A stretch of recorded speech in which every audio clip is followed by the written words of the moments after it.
pushing the button. Push the button. And the button has been pressed. Yay. I'm just waiting for it to catch up, doing that thing. Hi, everybody. Welcome to RC Drift Talk. It is up, Saturday night at 8 p.m. Pacific Standard Time. 8 p.m. Pacific Standard Time. Pacific or no, Standard Time. Are we in daylight time? I don't know. No, we're not. No. I mean, it's still Pacific time. Right? What up? Hey, Brian. Hey, Mark. What's going on? What up, Mark? I think it's going to be a pretty quiet chat today with everyone watching cross games. Yeah.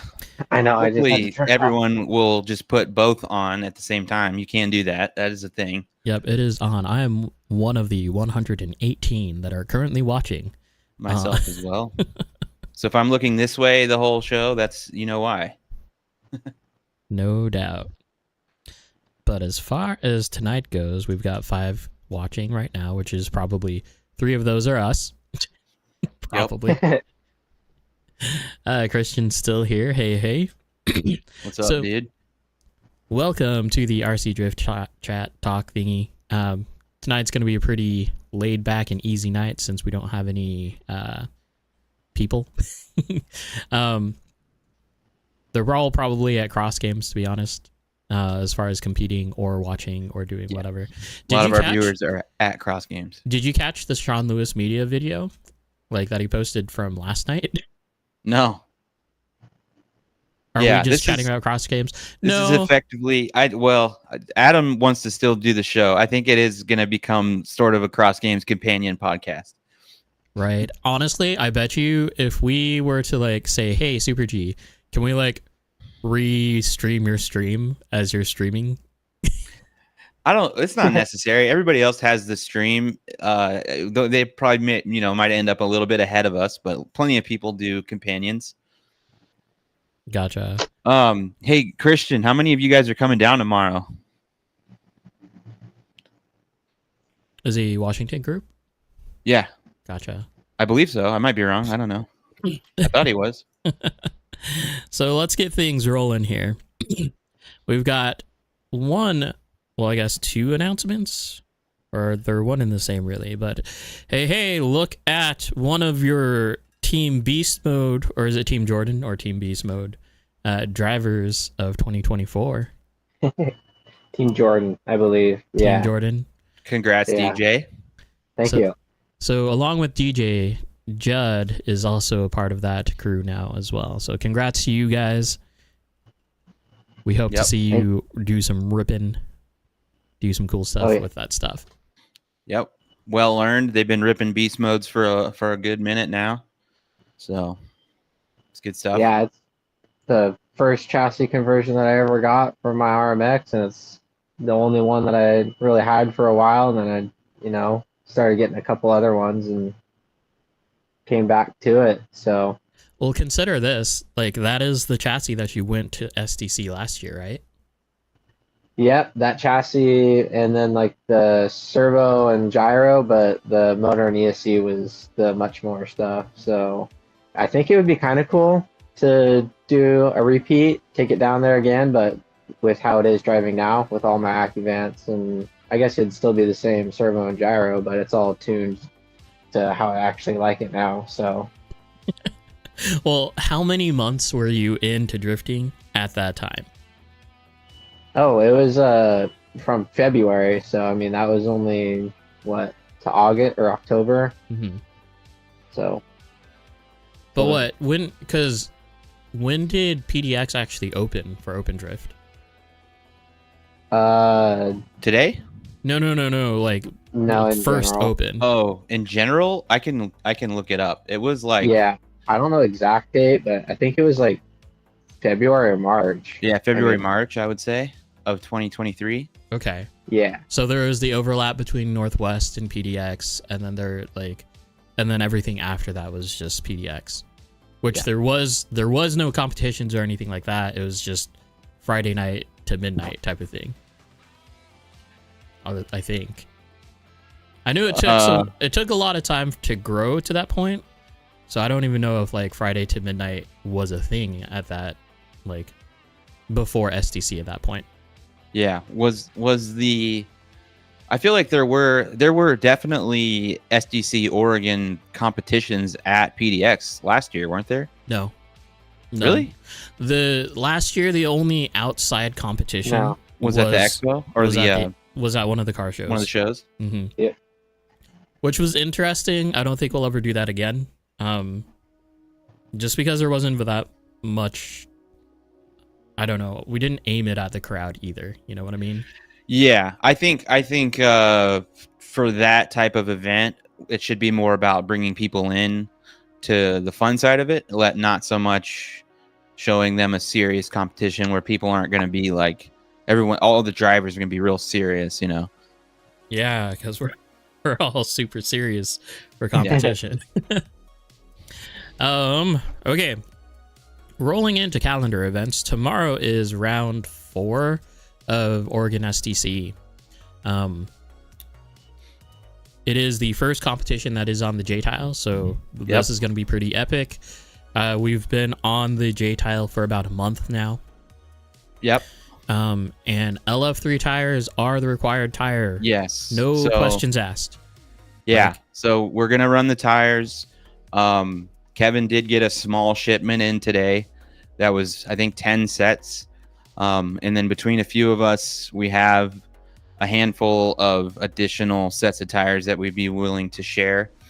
So hopefully, you know, it's been known that this was the tire for a while. So even myself, like I had ordered tires off Super G just in case. So hopefully we don't have too many people without tires. I would say if you aren't sure or if you don't currently have tires, you know, if you're nearby, just come. And if we can't, we'll probably be able to figure it out. If not, you know, worst case, it is what it is. That kind of stuff will be first come, first serve. Like, you know, we're not going to hold any tires for anyone. Kevin is limiting the tires that he has to 1 per person. But yeah, just come. Worst case scenario, you know, there's not tires available, but you know, you also had a month to get that sorted out. So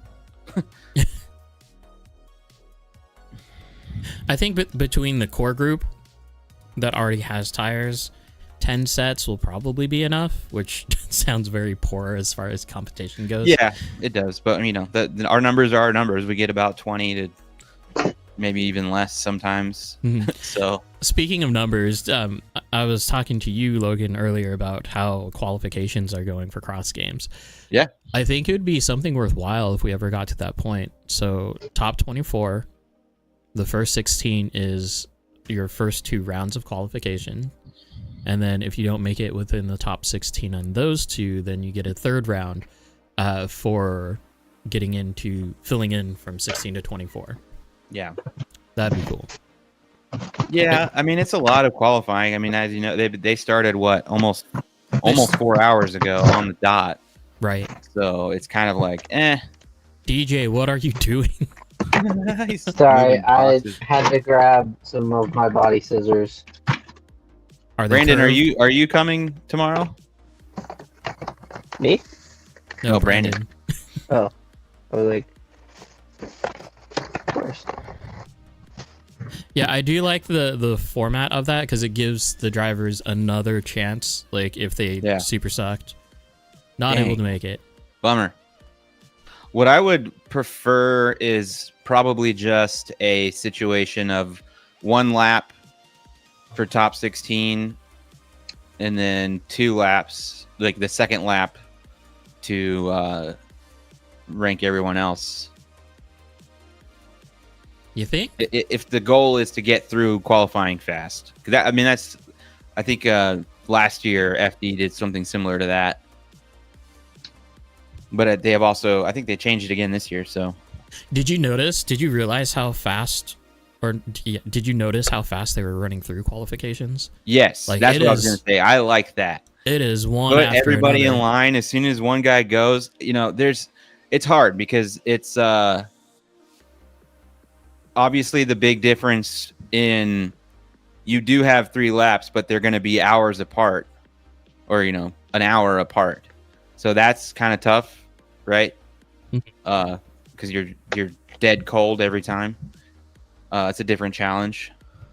So, but I do like, yeah, to run it super fast. Have that second guy on the line when the guy starts his second lap, and then just go right into the next guy, because there really isn't a lot of necessity to delay that any longer than you need to.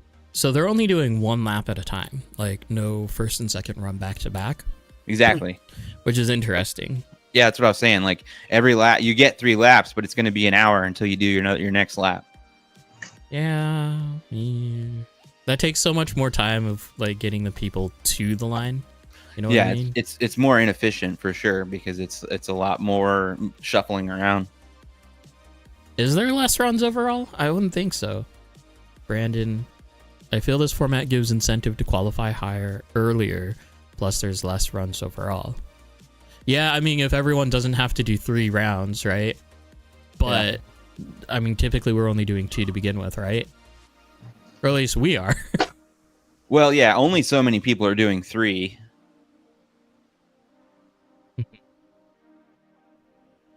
Is it Team Bubble Milk that are the like shark guys? No, so the Rhino team is Driftwell, which is in Fresno. Oh, that's right.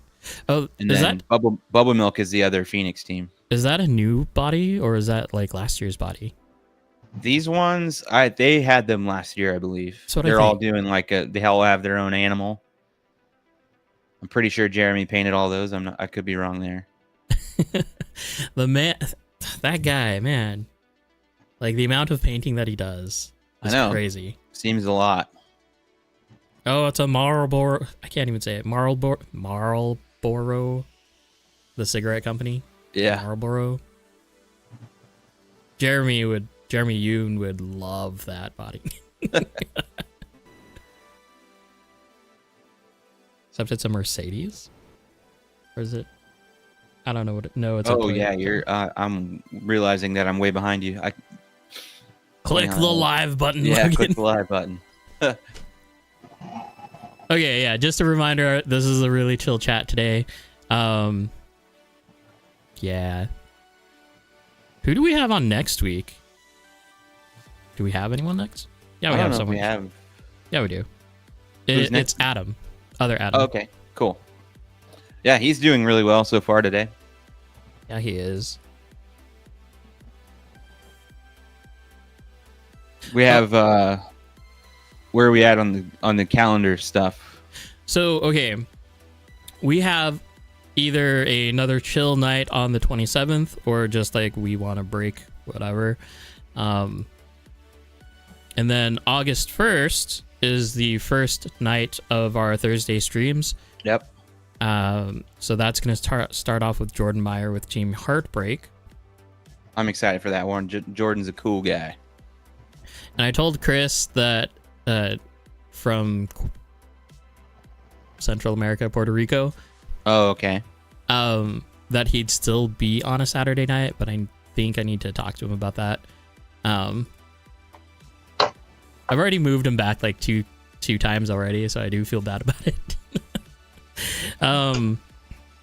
But yeah, after that, we don't have anybody else scheduled. So the invitation goes out again and always. If you're interested in being on the show, like even if you've already been on the show and you want to be on, just give a holler. We're here. Yeah. I mean, I have my random spurts of getting some people scheduled. I'm still talking to Alfredo, but yeah, I mean, there's not really a limit as far as who is eligible. I would say, if you're somewhat, I mean,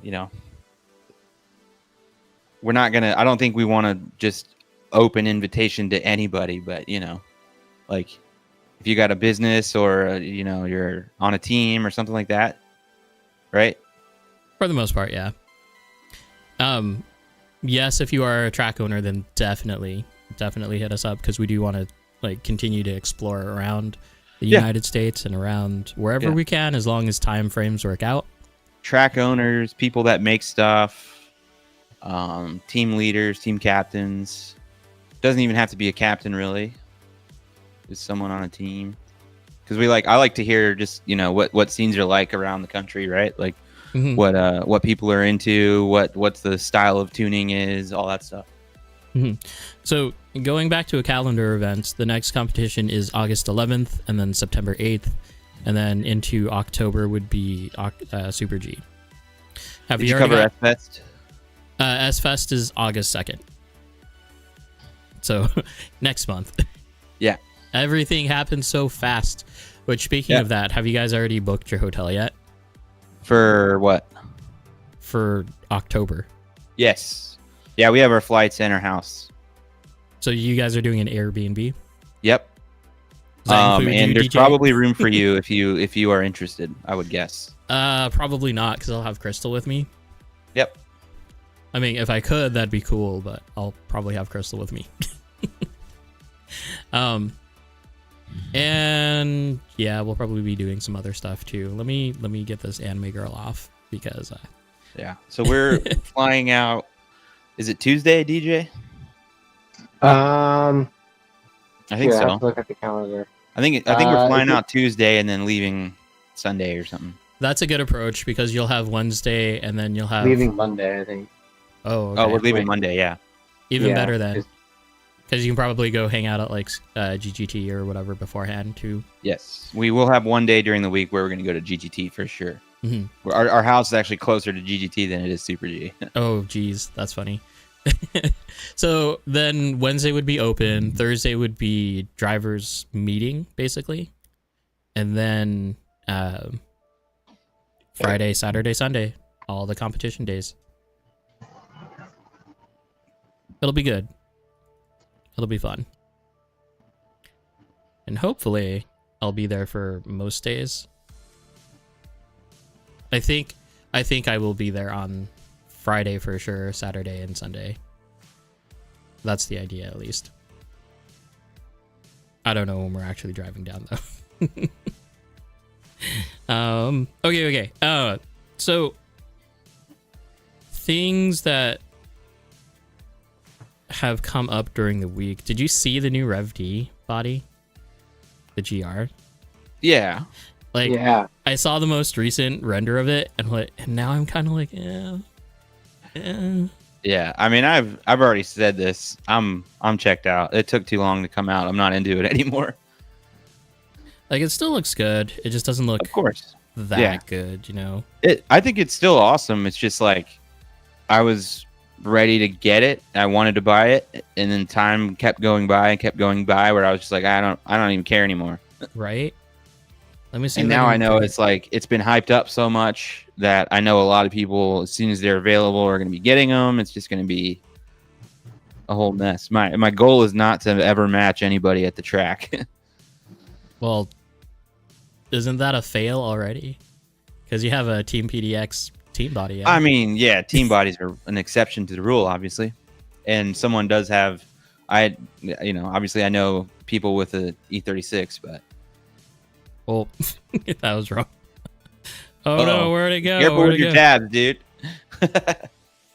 So I've added a fourth monitor just for this stream, and it's like down below. So now I got to figure out how to remember to use it. So here it is. Here's the Rev D Addiction GR Corolla. It's just a GR Corolla. Now, tell me if I'm wrong, but I think they only did it now because the GR's front face is a lot easier to do than the original, like than the stock Corolla. There's a lot more lines in the front hatch. Yeah, the front is looking weird for sure. I think it looks like even in that they tried to like do some kind of grill in the paint, but it just didn't come out very strong. It's not a paint, it's a sticker. Okay. That's why it's flat, and that's why it looks pretty dumb. Yeah, you're gonna need your painter to add some detail there for you with some black to make that not look ridiculous. This will be a livery body for sure. Yeah. Like on the flip side, though, from what I've seen here, I definitely. What's up, Jake? I think I'm still would be preferring the Arlos one over that.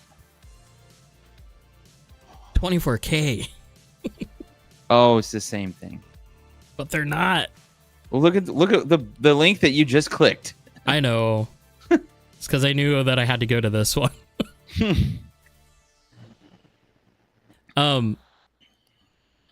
So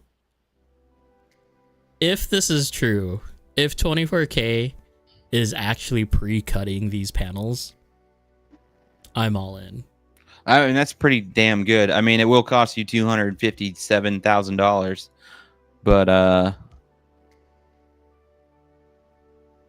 Like, yeah, for sure.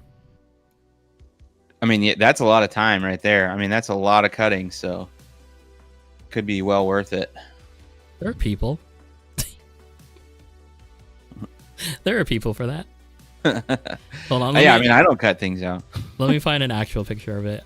I could probably just scroll through the. Oh, here we go. Because they're gonna have a wide body kit Okay. out the gate too, right? This is so much better. The grill is so Yeah, much look better. at The front. lights Yeah, are it so has much the cleaner. detail. Mm-hmm. Yeah, but the grill is probably through 24K. The grill is probably $50. Yeah, right. Like everything about the 24K body is a lot cleaner and it's a lot more. Yeah, it's just more Like, detailed. It's more precise, Mm-hmm. and it's more money. They will use They will AI use to cut it out. to cut it out. They have lasers and AI, and a T1000 actually cuts it out. Would a T1000 be like? Would Arnold Schwarzenegger cutting that out?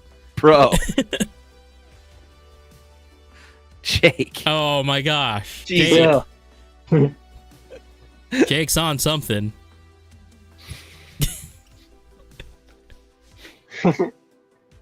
Oh, did you see Discord like today? Which one? Which Channel? Mine. Yeah, which channel? Oh, I forget. It was Jake talking about bowling. Oh God. Don't get him started. Yeah. Just talking about bowling. Okay. You guys, if you have any general tuning questions or anything that we think we can answer, then we'll go ahead and try to answer them. Please keep it G rated. Maybe. I guess PG. PG's okay. Dogs are cool. If you have dogs that you want to throw onto chat. You guys want to ask River a question? Is peanut butter stuffed bone, like rubber bones, a thing? Tuning tips for carpet. Oh my gosh. I would love to say yes, but my carpet tuning was like 10 years ago. So as far as tuning for carpet, that was a time that I have like absolutely no idea what I was doing at the time. Yeah, I feel like carpet, it makes everything, it's tough. It's like the grip can hide a lot of your issues, right? And wheel speed, you think that you wouldn't need like more wheel speed, but you need more wheel speed to like brake traction, right? And then your tires get heated up, and then it's all dumb. Logan, what's your favorite snack? I think he was asking River. Oh, Logan, what's River's favorite snack? I never eat the end of a hot dog, so he gets all those. That's where all the extra glizzies go. Did you see the post in the PDX chat for your glizzy? It was like 2 feet long with a standard hot dog bun. Yeah. Yeah, we called shenanigans on that one. Just simply wasn't real. Wasn't real. No, because they're standing at a Costco. Costco doesn't have those. I wish Costco would bring back their Polish dogs. They got rid of the Polish?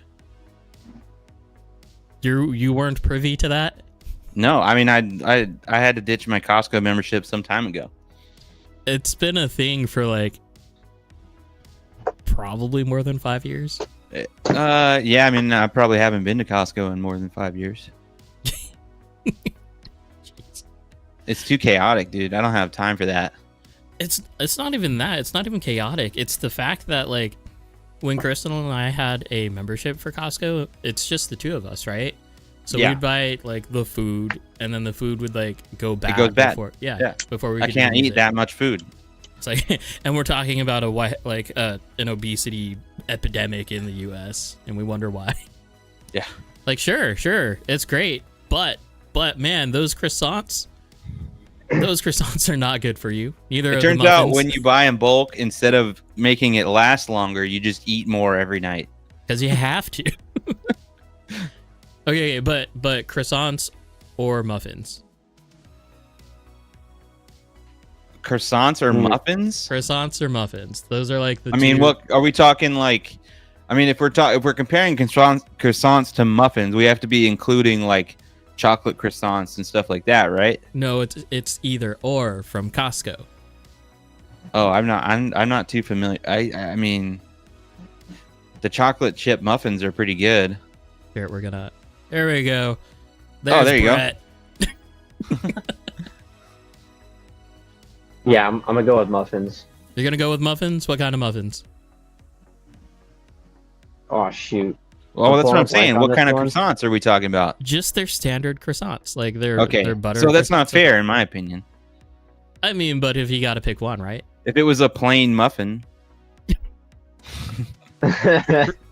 Okay. What do they have? They have the chocolate with chocolate chip, right? They have muffins. they have the Yeah, I mean, blueberry. those they are have the number poppy one. Seed. They have the apple crisp top, and they have like the pumpkin, like the spice top. Yeah, I mean, the chocolate chip muffins are not going to lose to much at Costco. What about I know, I'm- the brownie bites? Oh, The brownie bites that are like. I mean, 200 isn't the muffin calories. just the huge brownie bite though? No. There's a big difference in between muffins and brownies. Huge difference. Density. Density's part of it. Yeah, the brownie bites are tough, right? Because it's like such a small little bite-sized thing, and you're just like, oh, I can eat like. Usually, I'll eat 2 to 3 brownies, so that's like what 50 to 60 brownie bites. Should we make that like a prize? Okay, if I ever got into like being in charge of prizes again, like I was at Northwest, Costco muffins. There you go. Costco muffins. Yeah, that'd be. I'd be down. Or the big AA battery pack. There you go. That's a good prize. Them shits are expensive, dude. Right? And there's so many things about rechargeable Right. batteries. I'm officially extremely confused by the qualifying format. What's going on? I don't know. I couldn't tell you. I honestly couldn't tell you. Shane Collins is first. Wait, I thought they already did the top 16. I couldn't tell. I couldn't tell you. Oh, yeah. So there was one round where I did oversized candy bars, which like the joke of it was like a yard long, which it was just like a whole bunch of little candy bars in the midst of it. Which yeah, that was fun. I had to keep those around for a while because I think I bought them around. It was either Christmas or Halloween. The rocking chairs were my best prize though. They're like hands down. That was the best prize. It was either that or the gel blaster guns, which if I had more time, I would have bought the proper Amazon full auto gel blasters. Oh, okay. You didn't get the right. No, I ran out of time, so we were doing the Nerf gel blasters. Sudden death round. So like they tied, maybe. That's a good looking red.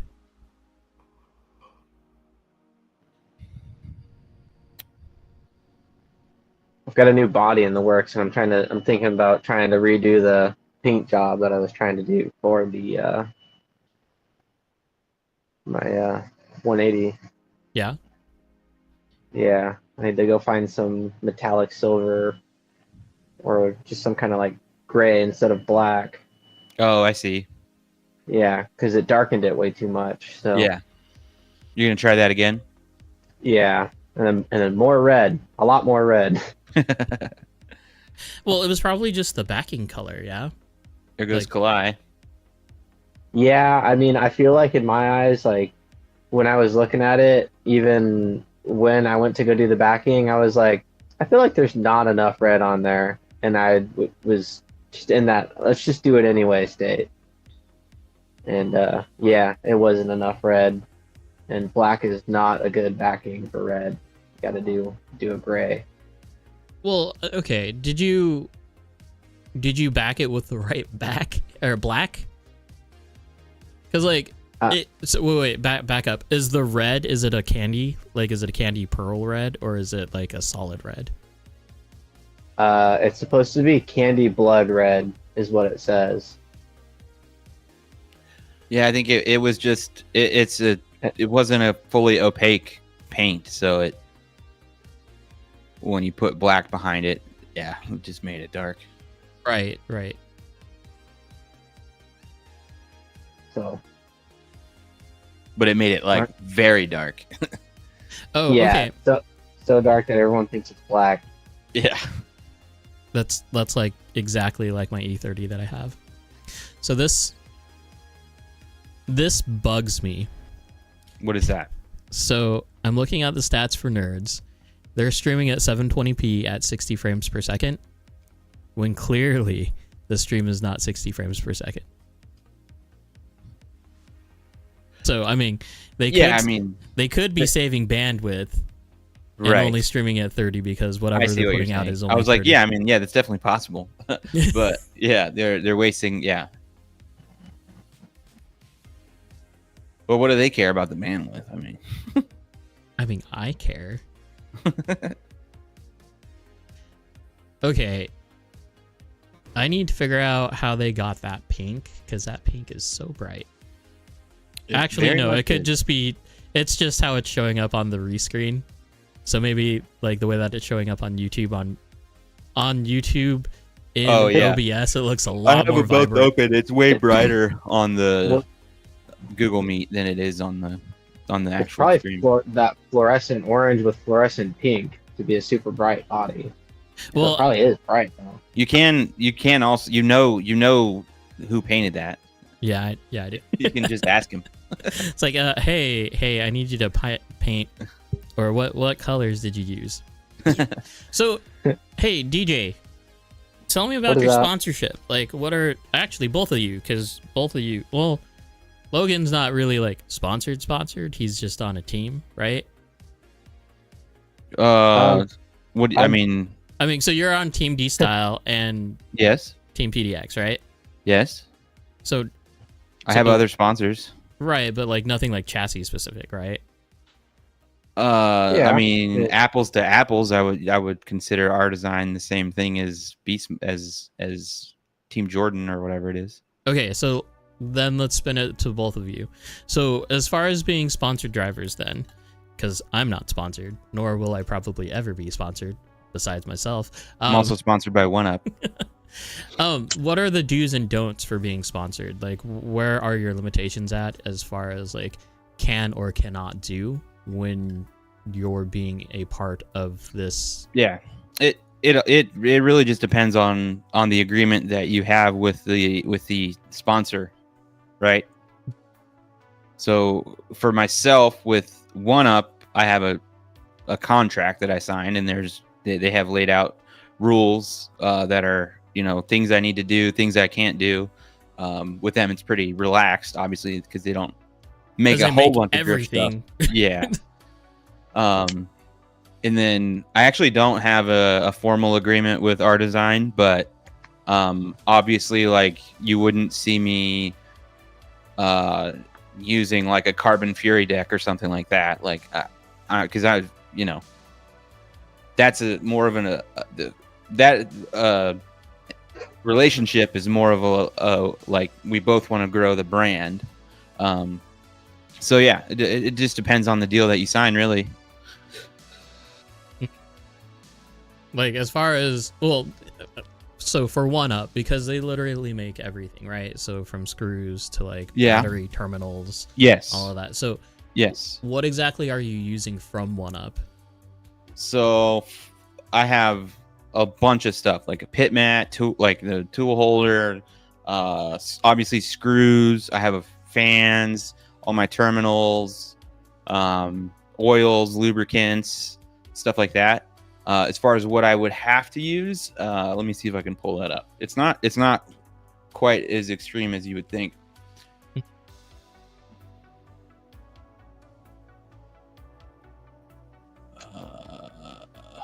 And Logan, you should get the white diffusers for your LEDs behind you.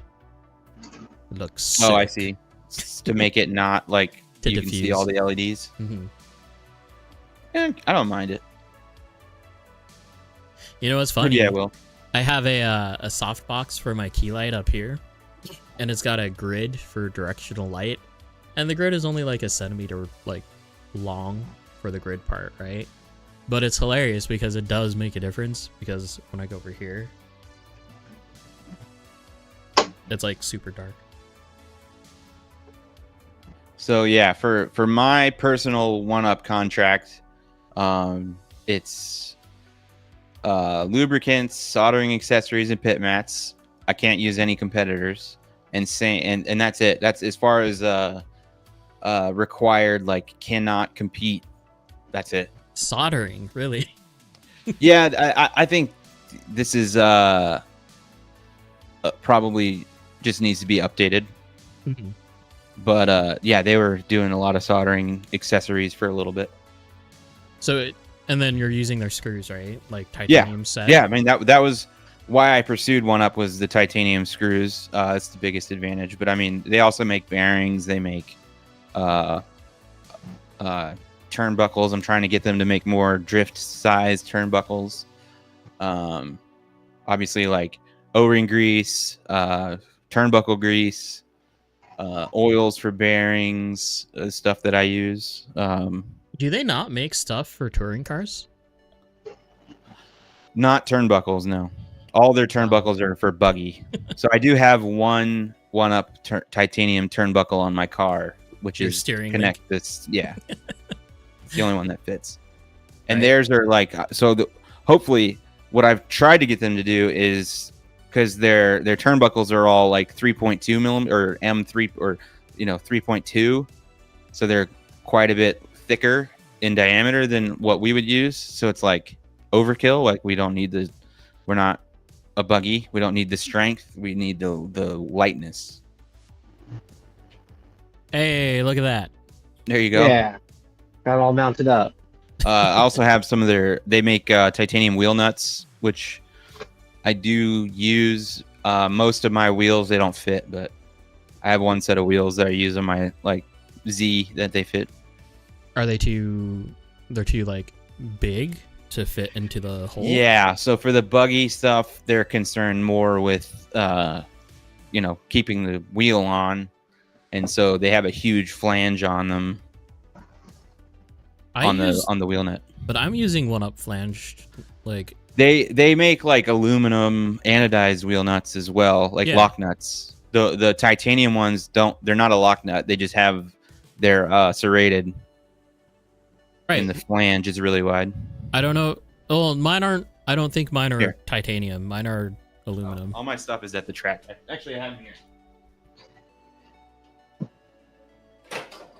Because like the ones that I have are like standard sized. Oh, let me focus that. Oh, wait, what? Yeah. I So can't. the issue is the flange just doesn't. On a lot of wheels, the flange doesn't fit inside the wheel. That's fair. So you're having an MST problem.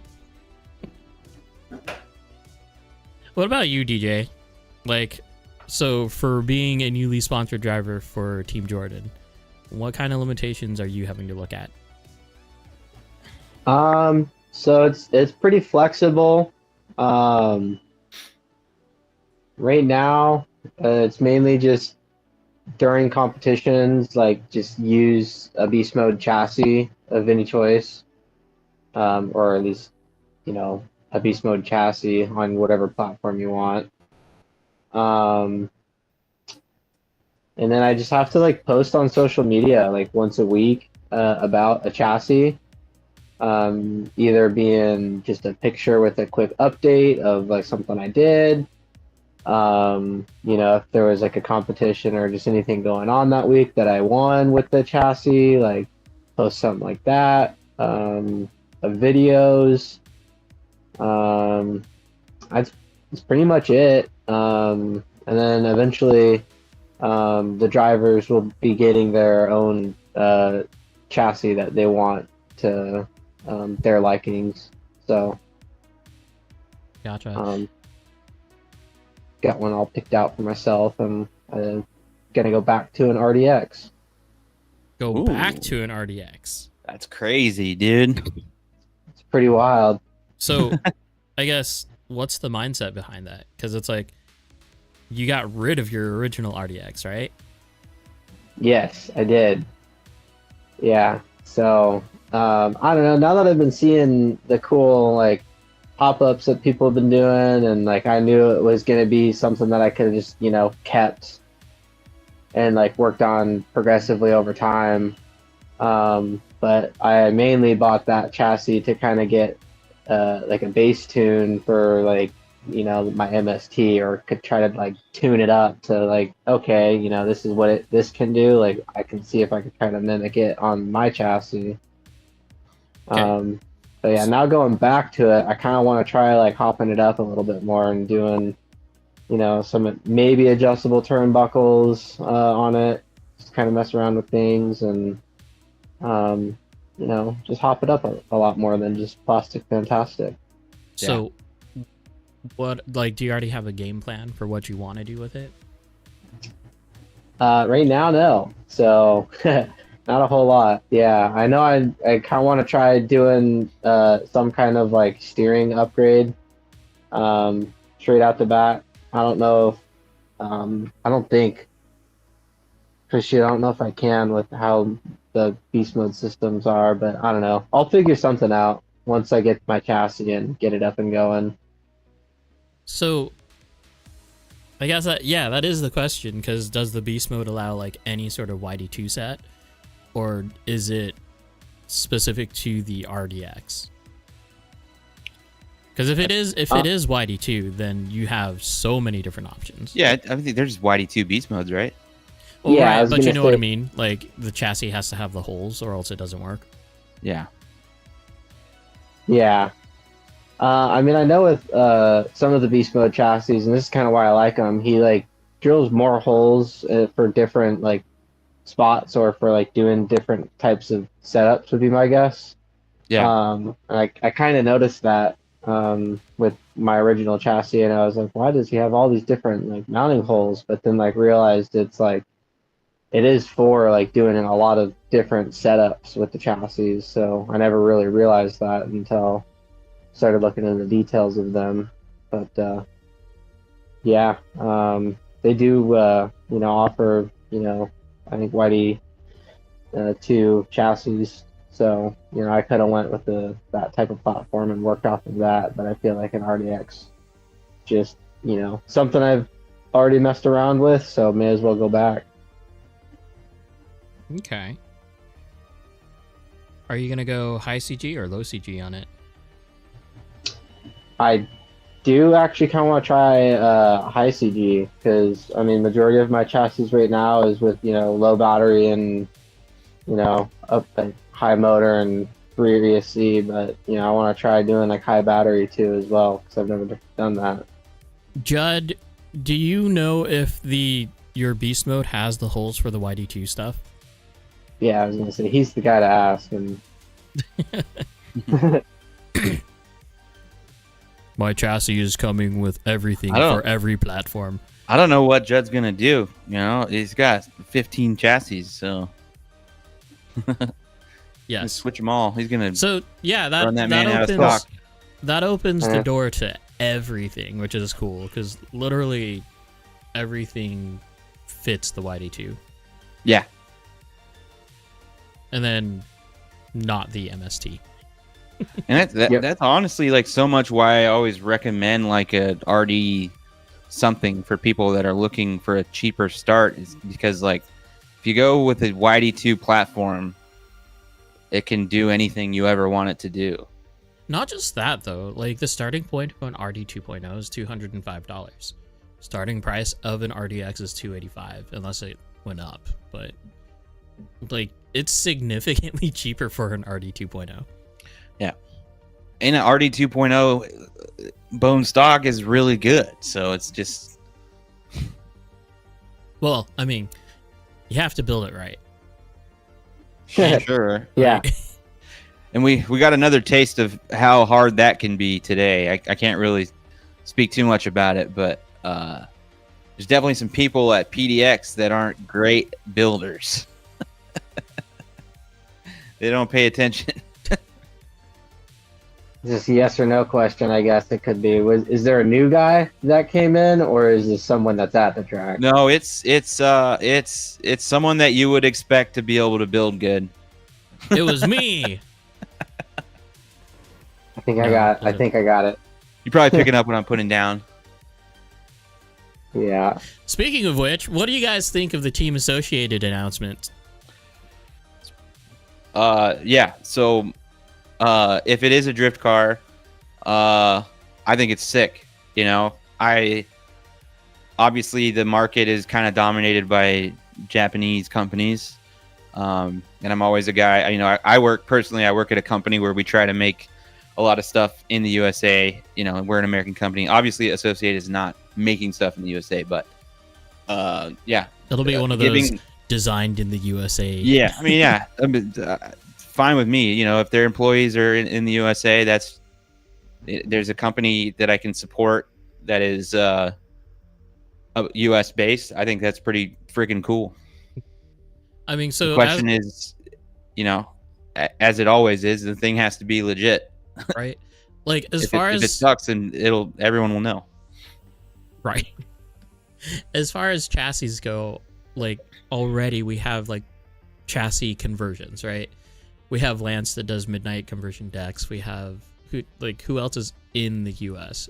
Like our design is in the US. Yep.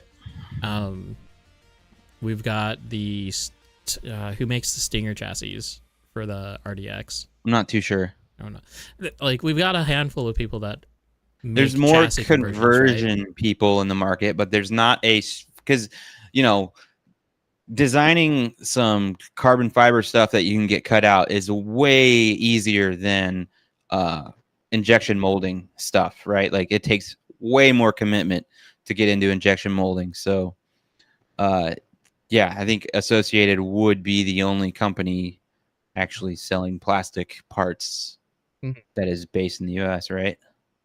I mean, sure. I think probably. I don't know. Like as far as crossover in terms of like touring car stuff that they already have, right? They probably watched Yokomo put like their BD11 stuff on the MD1 and MD 2.0 and be like, hey, they can do it, we can do it too. Yeah, we'll see. I don't know. But like, I guess the question is, how much is it going to take Associated to actually penetrate a drift market and be successful without coming up with a whole like SKU of new parts? You know what I mean? Yeah. I think particularly at our track, I don't know if there are any other off-road and drift tracks in the same facility. Do you know of any? Like there was Delta, but that's not a thing anymore. Not in the States. Yeah. So, but I think in particular at our track, they're like, because all those dudes are already kind of diehard AE guys. Oh, they could get some of them. A-Main has it. Right. Yeah. So I don't know. I think if it's not terrible, I think plenty of people will be on board. You know? Well, I mean, like, what can we speculate from it already? Like, if we knew nothing about this chassis other than the front right wheel and a fender skirt that looks like a G8 GR8 or a GT86, right? I mean, it could be fucking all-wheel drive. I have no idea. Well, and that's the thing, because they already have the Apex, right? Which the Apex is essentially based off of a TC4, I think. Let's look it up. Because their Apex is supposed to be their like cool thing that they put the Huna truck on. Apex 2. And honestly, I mean, if they just did the right things, it wouldn't be too far off. But I my take would just be like, if they actually want to get into a market of stuff that we would buy, then they would have needed to do their homework, and it wouldn't be terribly difficult for a company like AE to sort of figure that out, in my opinion.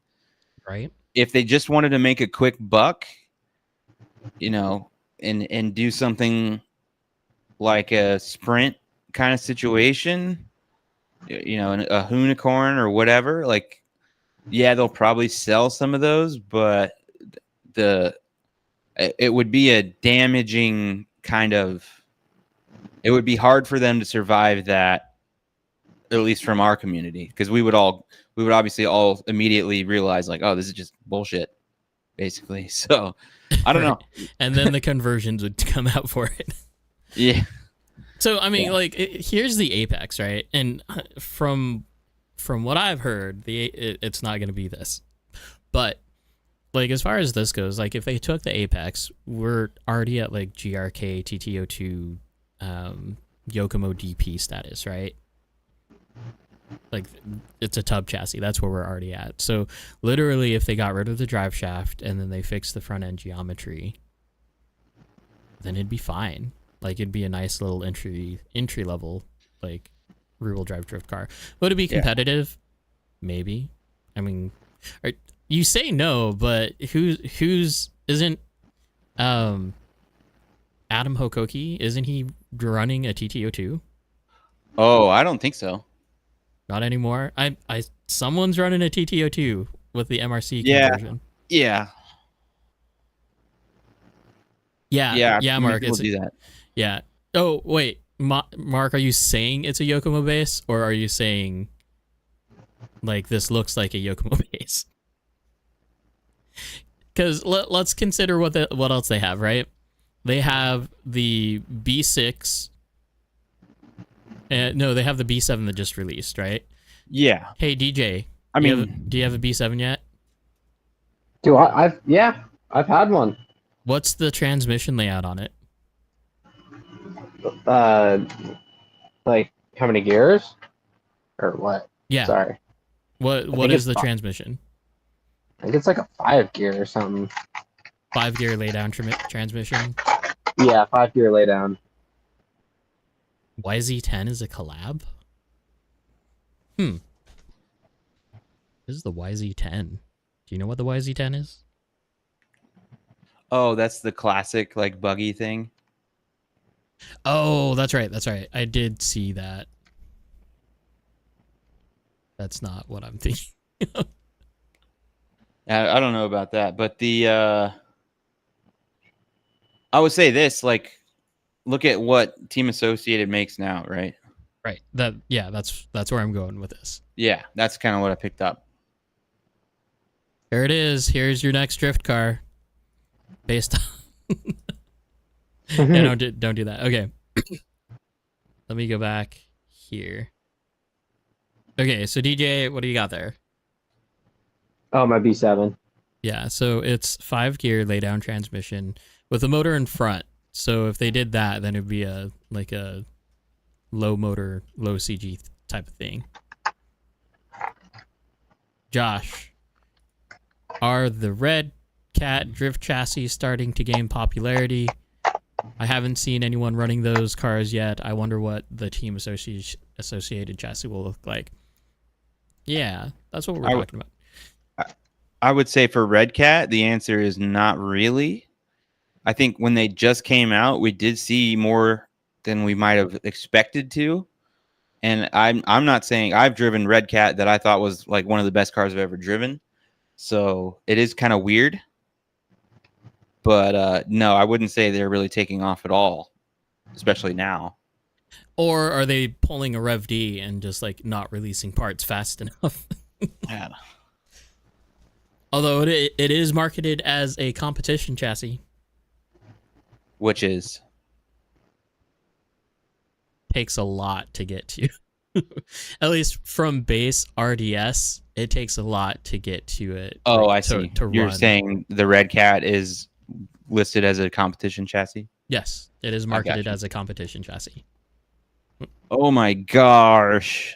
They're starting battles in like 4 minutes, but like can you imagine starting battles at 9 p.m.? How awful is that?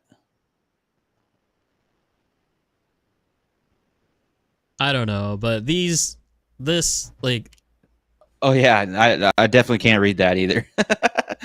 oh no, I was gonna say like these brackets look cool, not easy to read, but they definitely look cool. No.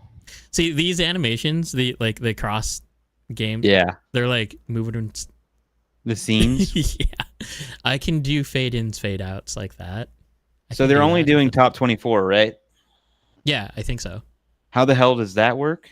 It's just top 24. Like, how wouldn't it work? It's What's your golf. question? If you don't make the cut, you're out. Or yeah. Which Yeah. I think that's why they instantiated, or not instantiated, but like that's why they're doing that, the knockout round. So you have that last chance to drive. You know what I mean? There's no money involved in this competition, right? It's just overdose cross games. Oh, I don't know. I'm not too sure on that one. Ooh, you know what? I am super curious. Because usually wherever Overdose goes, like if they're going for a competition, they have like their own, like they supply their oil and stuff like that. So I'm kind of curious if they did that here. So I'm still stuck on the 12 thing. So if you have a top 24,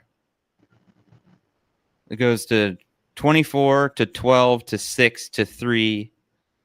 And then what? Oh, you're okay. Because if you saw the bracket, there were some buy runs in there too. Okay. Hold on, So the top 24 will go to like, what the frick? Oh, there are. Oh, weird. Oh, weird. Okay. So what 1, 2. Yeah, that's confusing. 3, Yeah, basically 4, half the field gets a 5, buy run. 6, 7, 8. So like top 8 is guaranteed to start in the Top second 16. round.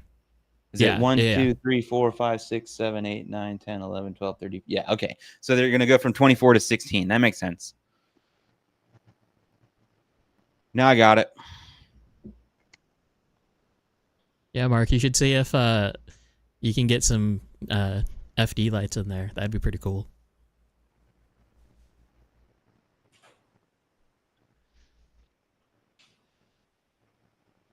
I think the last time I like put their stream on my stream, I didn't get like struck for it. It was something else that I got copyright struck. So DJ, is the PDX Hello. team body a good body, or is it kind of like eh? It is a great body. Look at this thing. I'm just kidding. No, yeah. No, honestly, like in my eyes, like I really do like it. I've never really had a really shorter kind of end back or body. Sorry. So I kind of do like it for competition stuff because I can just guarantee that I can make it that much closer to the wall. And actually, that's why I was gonna grab. I'm working on a new body right now. Oh, what is it? Do I tease people or do I just say it? Because I kind of want to tease at the same time. I feel like no one likes it. Tease away. And plus, with a clear body, I don't think you're really gonna be able to tell a whole lot.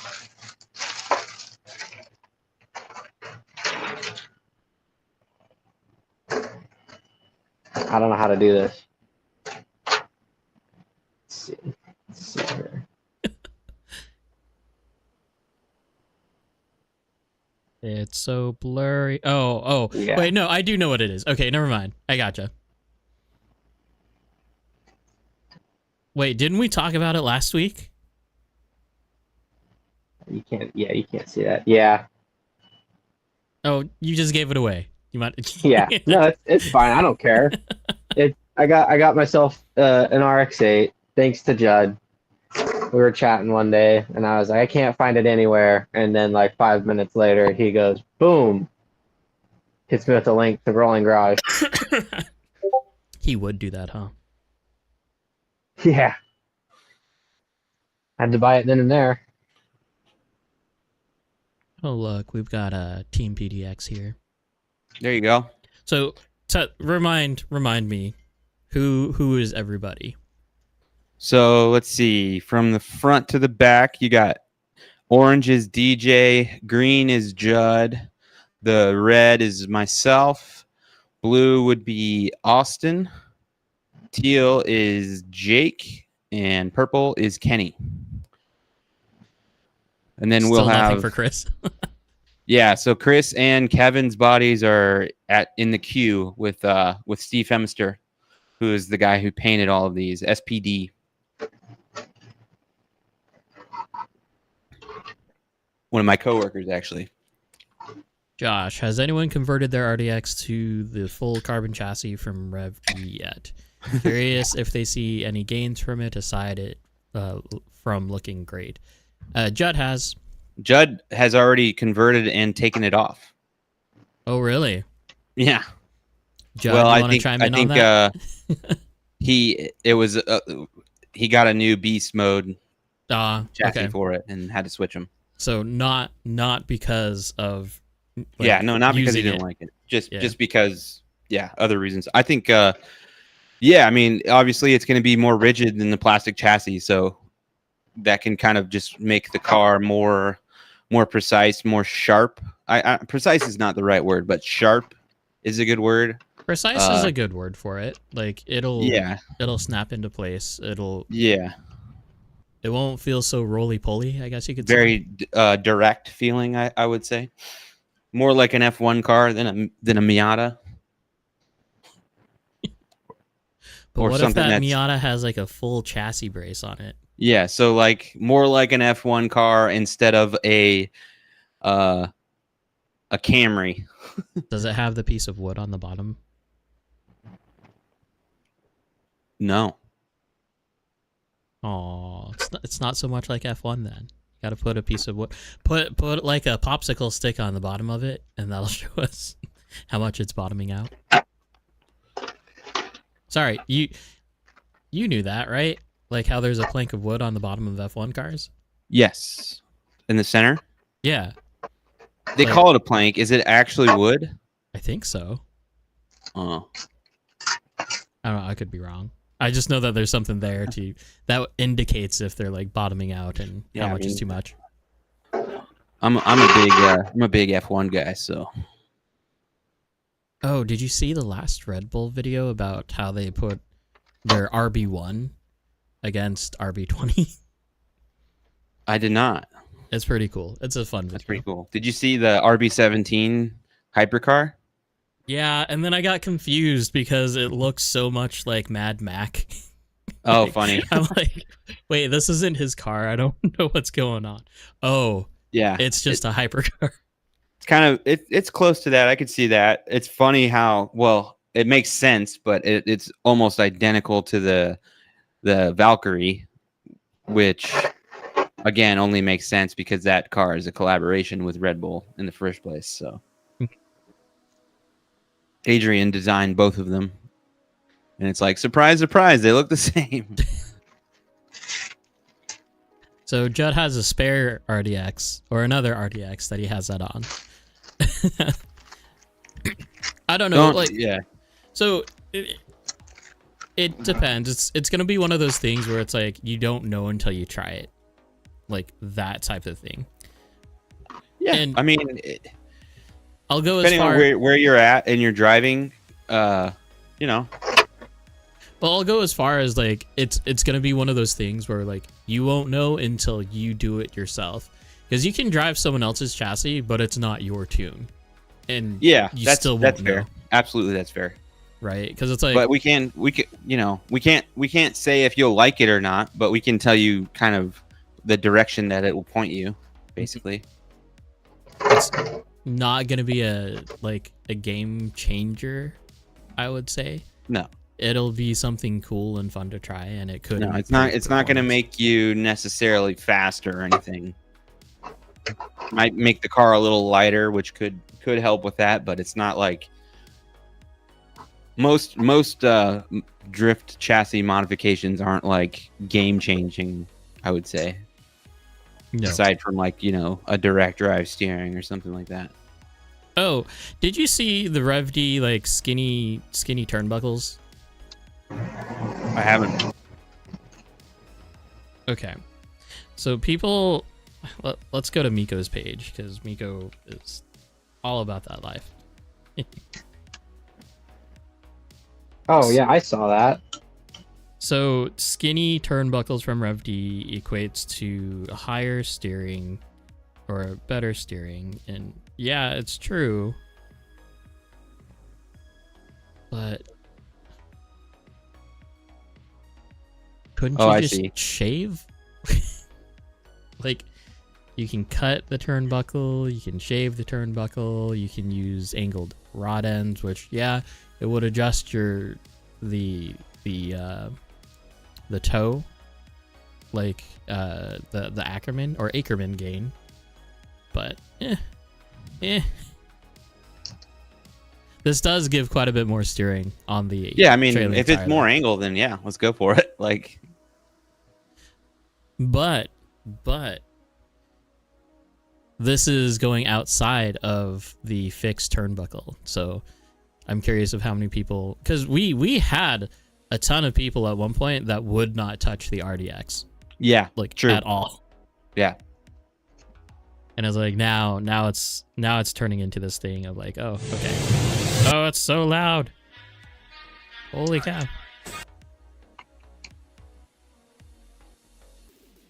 Forget how much they are.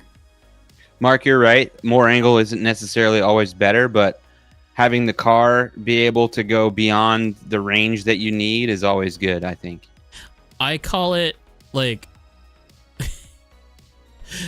it's for when I make stupid mistakes, right? That's where the extra steering angle helps me. There's definitely a point close to 90 degrees where it's not conducive to good drifting, right? But yeah, there's the room to save yourself if you mess up, and also like you telling the chassis what to do versus the chassis telling what you can do. The former is always going to be better.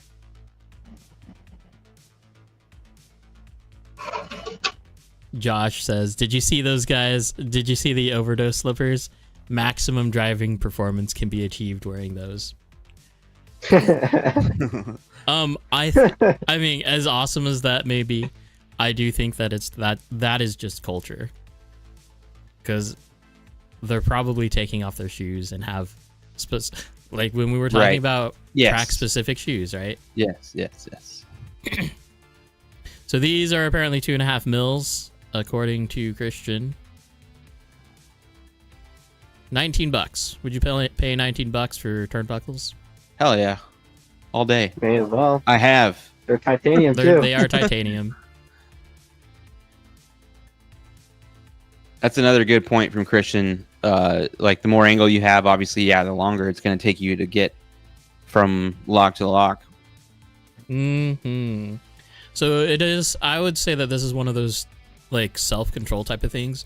Like if you can drive your car to the point where you're able to limit that, but you do have that overhead of being able to like save yourself. Having the overhead is nice, and you can tune everything to where the car wants to settle at a certain angle, and if you go past that, it will self-correct, right? Like it has kind of a dip in where it wants to be. And that was actually my biggest problem with the Galm steering rack. Like I couldn't get it to just be happy at a certain angle, and then if you played too much into it, if you weren't careful and babysitting it, then you're already kind of coming around before you even know it. Like, Yeah. But I don't know, like top qualifiers. Oh, did you notice that it's just A to B style, like on the track? Like, it's not a circuit. Like, I don't think you can actually drive circuit style on that track. What do you mean?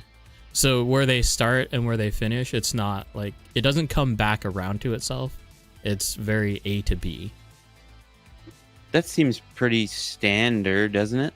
But like, you know how our track, like we do it's just the track, you know? Yeah. Outside of like 2 competitions ago where we were starting from like the middle of the track. Yeah. I mean, I would say the way the start is now is kind of what you're saying. I don't even know what it looks like anymore. Like, well, I mean, now the starting area is not even part of the track, and tomorrow the competition line will end 2 turns before you would even get back to where the start really is. Okay.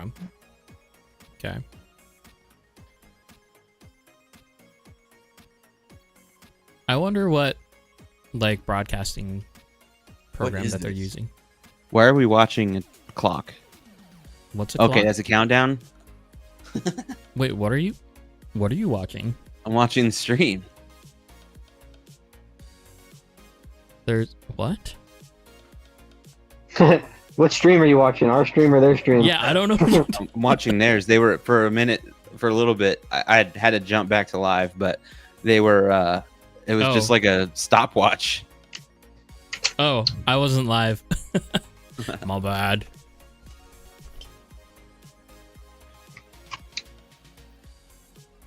So start. Oh, I guess they're going quite okay. Never mind. I thought it was something different. I was gonna say the start and finish are on the track, and they're ending only 2 turns before the start line again. They did make a pretty drastic. There you go. I told you. Here's the clock. They made a pretty drastic change to the layout, like yesterday, right? So okay. Speaking of this competition, because the rules are significantly different. Yeah. From what Super G is. Yeah. Right. It's a good topic. Like, so time and time again, or at least Steve posted something earlier today. Yeah, it did kind of pop off today in regards to kind of what should be allowed in a tandem battle, right? Right. There was a lot of chatter going on. Do you have the link to that? I can find like a story that I saw from Jordan actually.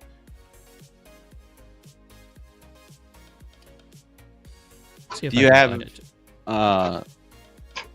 everybody in this chat or in this watching right now? If you don't already, you need to go on Instagram, follow a man by the name of Jordan Myers. His handle is JBarsRC. He will be on the show on the 1st. But if you look at his stories, he has the earliest one is kind of a bunch of screenshots and people popping off about how they feel about the rules. On Instagram? Yeah.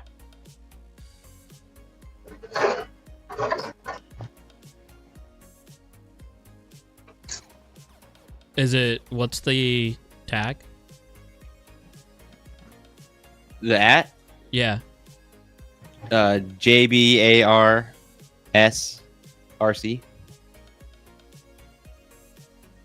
I'll send it in our chat. Oh, I found it.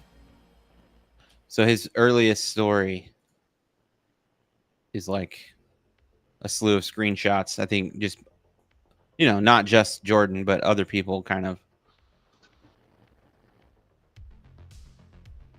Basically, it boils down to obviously overdose allows a bunch more contact. I mean, you saw that in the qualifying. Junta hit the wall. In my eyes, that is typical Super G rules would have zeroed that run, but he's ended up 5th after that round. So yeah, just allowing more contact, more touching of people, not having to be so precise, and kind of how that compares. Because my biggest takeaway is if you read the rules of Super G, they do allow for contact of things. I just think it seems like the enforcing of that rule is a little further towards like not allowing contact than it reads, because they zero people for very, very what I consider minimal contact, basically. For STC, yeah? Yes. Okay. Yes. Whereas I am more along the side of Overdose or even Alex Jordan. Like, yeah, you should be allowed to touch a little bit, especially the walls, considering our drift cars are very rigid bodies, where you have versus like an FD car, which has nothing in the rear end. There's got to be, a little bit more give there for us to make minimal touches to the wall, as long as you keep driving out of it. I mean, obviously you're going to have issues with people diving and they actually zero people for a little over angle. Too much angle, yeah, can be an issue. Yeah. So I found it. It's from Steve on the Super G RC Drift group page, or at least it's there. So it talks about qualifying. He specifically says the rules for cross games are not the same as SDC. The main focus is style, which while still taking the zones into account. Slight taps and bumps are allowed, both during qualifying and Suiso. Again, the main focus will be on style. Am I even saying that right? Suiso? Suiso? Is it Suiso? I think Japanese stuff, you just say it really fast and it sounds right. Please keep in mind, this is Overdose Cross Games. Their judging, their format, their drivers, their layout, and their rules. SDC rules do not apply. However, they will be using SDC tech guidelines. Okay. I've also saw some comments from him in some of these other threads, like defending the way that they judge, and basically what he had said. I'm going to paraphrase this, so you should really, don't take this for as 100% what Steve said, but basically, from what I took from it was, when they're judging qualifying, they're seeing the vantage point is obviously on the second floor balcony, so they're what looks like a minor tap to you in qualifying to them is a little bit more obvious. I don't know if I really buy that, because it's like, well, I mean, the driver's perception is from where he's standing. So like, if you're asking people to basically train in a way that they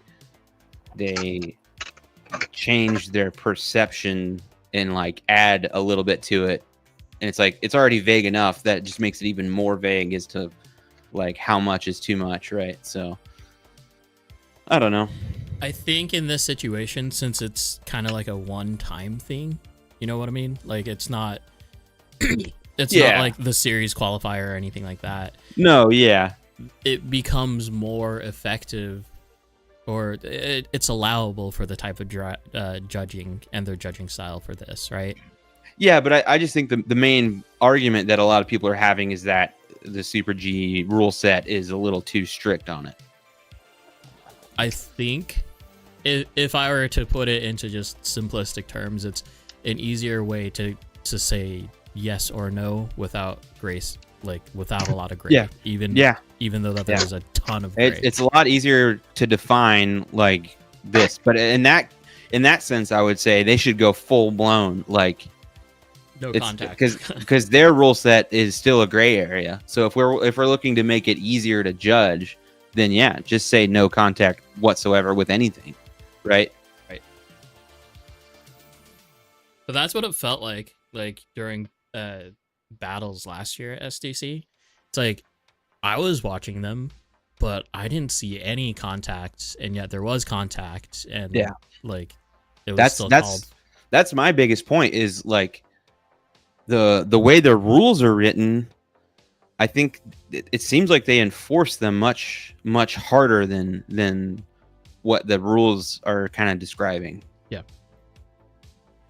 very much so. Are they going to start battles? Like, I thought they were already supposed to start battles. I think that's what the timer was for.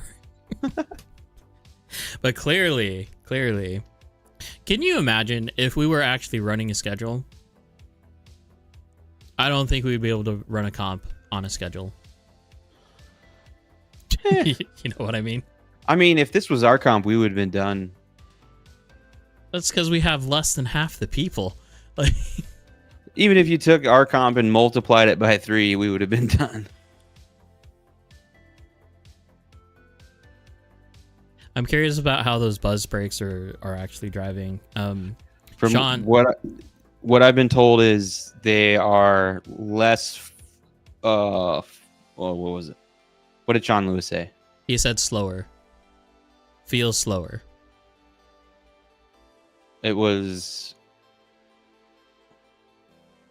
Which kind of makes sense to me. I remember driving the treaded LF3, LF5 tires before. Yeah. And yeah, it felt comparatively like less. Yeah, well, it traction. only makes sense that if it's the same plastic, then obviously a tread is going to be slower.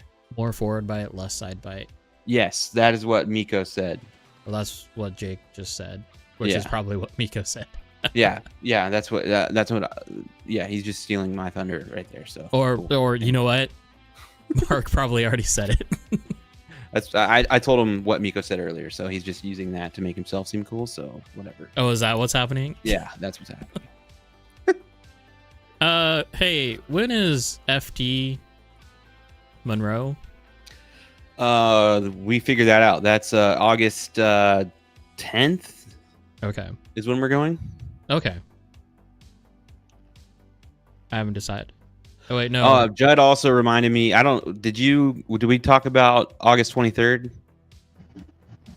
The PDX Matsuri? Oh no. It's not even on the thing. Yeah, it's not on the thing yet. That's the thing. So okay. August 23rd, 4th, and 5th. It's a 3-day event, guys and girls. So You need to okay, get your butts down here. tell us a lot about this. Yeah. I mean, it's kind of a celebration of having our tile. Obviously, being on our trip, we met a lot of people that we would like to give an opportunity to come and visit us. Like, everybody seems pretty excited about it. Judging from the tracks that we drove, like, I think we have a pretty good thing at PDX as far as the size of the track. Obviously, the tile is nice. We build a good looking track, so it should be enjoyed by more of the community. We're trying to we want to make PDX a place on par with Super G. Obviously, our space is not the same, but like, as far as being a destination track, I think there's a lot of reasons that PDX should be that. So I mean, if we just got rid of the off-road track for those days, we could just yeah. I mean, that's definitely on the table. I think we probably most likely will be we'll push for a situation where it's drift only, obviously. So that opens up a lot of space. The track will be the same. The track is the track, but we have plenty of weekends where the drift track becomes off-road pit space. So for the Matsuri, obviously, hopefully, we'd be shooting to do the same thing. Really, just depends on what the head count looks like. But yeah, just a big 3 days. We're gonna do extended hours, basically Friday, Saturday, and Sunday. Friday and Saturday in particular will be like, 10 or noon until basically whenever we want to leave. And then we'll have another session Sunday, do like a big group dinner on Sunday or something. And yeah, really just trying to have a good time, get as many people out to the track as we can. Ideally, people are traveling.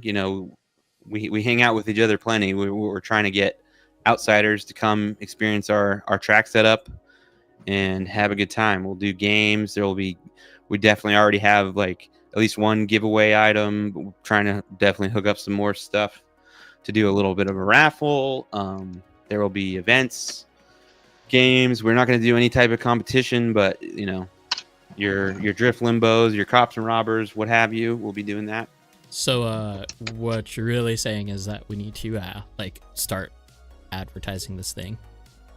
Yeah, we definitely need to start doing that a little bit more. We've been a little bit behind the ball. Because that's next month. Like a month and a half. Yeah. And I would say definitely I mentioned the prize Beast Mode Jordan RC Team Jordan. What is the company called? Is it It's Team Jordan. Yeah, so it's Team Jordan is the company, but okay. Beast Mode is the chassis. Beast Mode is the chassis. So yeah, we do have like Team Jordan as a sponsor as of now. Ooh. Should get our design. Yeah, I can talk to him. And who else do we got? I'll try to get our design. I'll try to get one up to do some stuff. We can grab a deck from Midnight. Do Lance's deck as well. Do some stuff for Midnight. Maybe I can talk with Jeff of Vision Racing, get some bearing kits. Yeah, we got plenty of more connections to bring in more prizes for sure. So it's super early on right now in the planning. What are the odds of cracking open a pinata with a drift car? I don't think that's a good idea, Adam. Hey. Yeah, that doesn't sound good. Maybe like an Easter egg. Reason, right? How about an Easter egg with a voucher in it or something? It doesn't have to be like full-on pinata. It can be thinner. It can be something easier. No, full pinata is fine, but I don't think we should put a drift car inside a pinata. Oh, no. I'm saying break a pinata with a drift car. Other way around. Oh, what? So instead of a that's bat... That's not a good idea, Adam. Why not? Instead of a bat, it's a drift car. We just need like rubber tires for sure. I mean, yeah, I guess that works. You know, whoever's willing to really destroy their drift car can crack open that pinata. It's like how they have at some of the crawling events, the crawler guillotine or whatever it is. Like, yikes! I don't want to partake in that. But it's a thing that you can imagine. Hey, Judd's on board. Judd will build a red cat for it. There you go. I guess that'd be one of the situations where a 4-wheel drive car would come in handy. Yeah, make it 4-wheel drive and put one of the hard bodies on it. I'll use my mod car. Oh wait, no. You know what we can do? We can do the whole beach ball thing that Kevin does on track. But do it with... Well, we need to pop it. It need to pop some way, somehow. I don't know. We'll figure something out. Anyways, if you got game ideas, shoot them in chat. Shoot them somewhere. Absolutely. I don't think Mario Kart's something to redo. As much fun as it was at one time, I don't think it was... Why not? I mean, it's a lot of... danger? I won't even say that. It's just it's the aftermath of having to clean all of that up. Oh, I don't care about that. I can clean up some balloons. And just really no one on track at that point. Cameron, balloons. Yes, I know balloons. We've done it. And it was that and tax. We put tax on the car. Yeah. A little bit of tape, a little bit of tax. Definitely don't use your comp body. What? Unless you want battle scars for your comp body. Speaking of battles, there's battles. Are we going? Oh, we're going. I don't know who's battling, but there is a battle.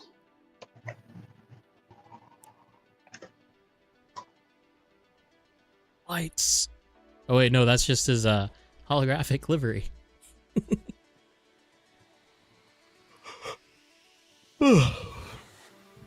Cross games. It would be cool to have that banner, like, on a car.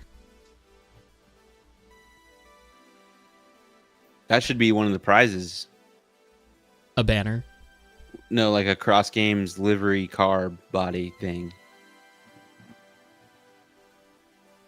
If you win. Like a trophy body. That'd be pretty cool. What is going on with that light? I don't know what's going on. It's RGB, dude.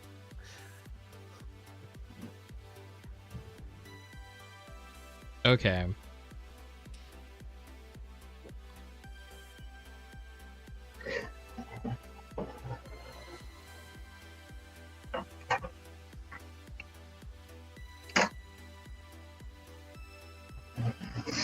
So, last time on stream, well, actually not last time, probably the time before that, I gave Josh Geek in chat a pretty hard time on this body because it was unfinished. Mm-hmm. And then later on, he actually posted the finished body. It looks way better. Well, there you go. It looks amazing. It looks fantastic. Yeah. So I felt bad for giving him crap. You gotta trust the process, dude. Yeah, but the process wasn't done yet. That looks incredible. I love the... It's like scale carbon fiber. Yeah. The whole wing is amazing. What are you sighing or huffing about, Cameron? That's pretty vague. Very vague.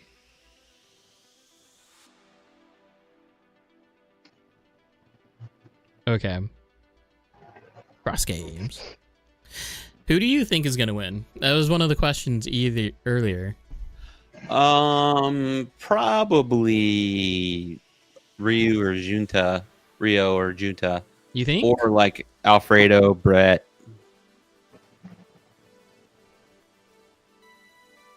It's interesting. I mean, Alfredo is also a overdose driver too, right? So Right. it wouldn't be surprising if like Alfredo or Rio or Junta won. It's kind of what I expect. Oh, I got to I wish I could understand that bracket. Like they made it so hard to read and like see. You can't really see like what's gonna happen. Well, are you reading it? You have it like full screen on a screen, or are you just watching it in a window? It's pretty small. I'm just watching it on the Google Meet on your. Oh, okay. Then yeah, it's gonna be small. It's not that Even if bad. it wasn't small, it's not like FD. You're like, okay, who's on what side of what bracket? Who's gonna match up? Where each quadrant? But it is. It's just vertical instead. It's of all sideways. in one line. Okay, the vertical text does kind of make it. Vertical text is awful. Never do that. Isn't that I mean, oh wait, or is it just backwards? I was gonna say, isn't that how they actually like write things and read things? Is Oh no, up and yeah, down? they read left to right or right to left, right? Yeah. It's right to left. That is an awfully aggressive like initial transition into the second corner. Yeah, I think that's just their style, right? Like they just want huge flicks. Oh Oh no. No, Oh, I no. do know that while they were doing qualifications, they had all of the soundboard going on. Should I bring that back? I mean, the soundboard is pretty sick. You know who has a great soundboard? We went to a Pickles game last night. Oh yeah. Their soundboard is on point. I need to make it like I need to figure out how to make it easy. Like if I had an Elgato stream thingy. Nah, you don't need that. Well, it's like trying to remember which one is which, right? Yeah. Like that's the hard part of it. Because like Yeah. if it wasn't for that, I can like have a keypad just full. There's got to be like an online thing you could do and set up your own. Oh no! Don't give it. It's easy. Like I can do it hands down. Like have it done tomorrow. It's just remembering what's what.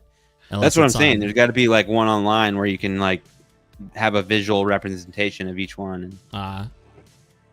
Gotcha. That's a 400 with a shark fin on it. Yeah, sure is. We've seen that before. Yeah, but like the actual, because Overdose did a body like that, right? No, it wasn't That Overdose. I don't know. But I'm not. Guy has one. Guy did a body like Oh, that. okay. They need as fancy as their scenes are. They need to have the names of the drivers in the battle. Okay, but at the same time, I like this. Excuse me. This looks more professional than what we're doing, right? Not in my opinion. We have the names up. Okay, but like the overall layout, you know, like just the bottom banner. It feels like I disagree, man. I think you're selling yourself short there. yay. I can't. Yours get is over like it. animated and everything. Yeah, but like that's the easy part. I don't know. Less is more. Like it's one of those things. Cause like every single time I look at my streams now, like it looks like very too cartoony, if you know what I mean. Well, yeah, that's just the aesthetic. Like Yeah. the aesthetic that you've chosen is cartoony, but it doesn't have to be that. You know, if I could have an anime theme like all the way through it, I totally would. Like, I should look into that. Thanks, Christian. Yeah, Hopefully, yours is good. hopefully we will have no hiccups tomorrow. I don't know how you do it, but having driver names on every battle is so helpful. Like, just even right now, I'm finding myself like, I don't know who's driving because I don't know everybody's body. That's why There's a million Tech 1 bodies, so it's like... I need more hands. Like, oh, who was it? I forget who was up there, but the elite competition where they were basically saying that Sebastian was like a full entire committed crew of like video people. Yeah, that's where I'm getting. Like Yeah. that's and where I'm at. what's crazy is though, like he has that, and it wasn't like that much better. It was pretty good. I want to I want a pro like a mini item. What is it? ATEM. Yeah, Except I don't want to spend $400 on it. that's understandable. I think the biggest thing that we're missing is just a live bracket to display, like a scene that's a bracket. I had it. I just You did? didn't switch to it all that often. Like it is hotkeyed to number 7. Oh, you had a challenge scene? Yeah. Because what I was doing is that like I was actually the TV screen up right behind me was the challenge screen, and I was just taking that. Yeah. I would say just switch to that for a little bit between each battle, right? Because it's not like there's anything else to show at that point. More hands. It comes back to more hands. Yeah. Because like Jake hilariously got a taste of like what that Yeah, that he had to production jump in side- for a minute. It's like, oh, I need to do this, oh, I need to do that. Jake, I showed you how to do it the last time. Because it's all in a text file, right? So, like, as far as name goes, you have to like click and save and do that, and then you have to. It's literally, I think. Well, I'm pretty sure it's number 7. But yeah. And hopefully I can get it all taken care of. I won't forget the soundboard. It is out in my crap that I need to take to. Yeah.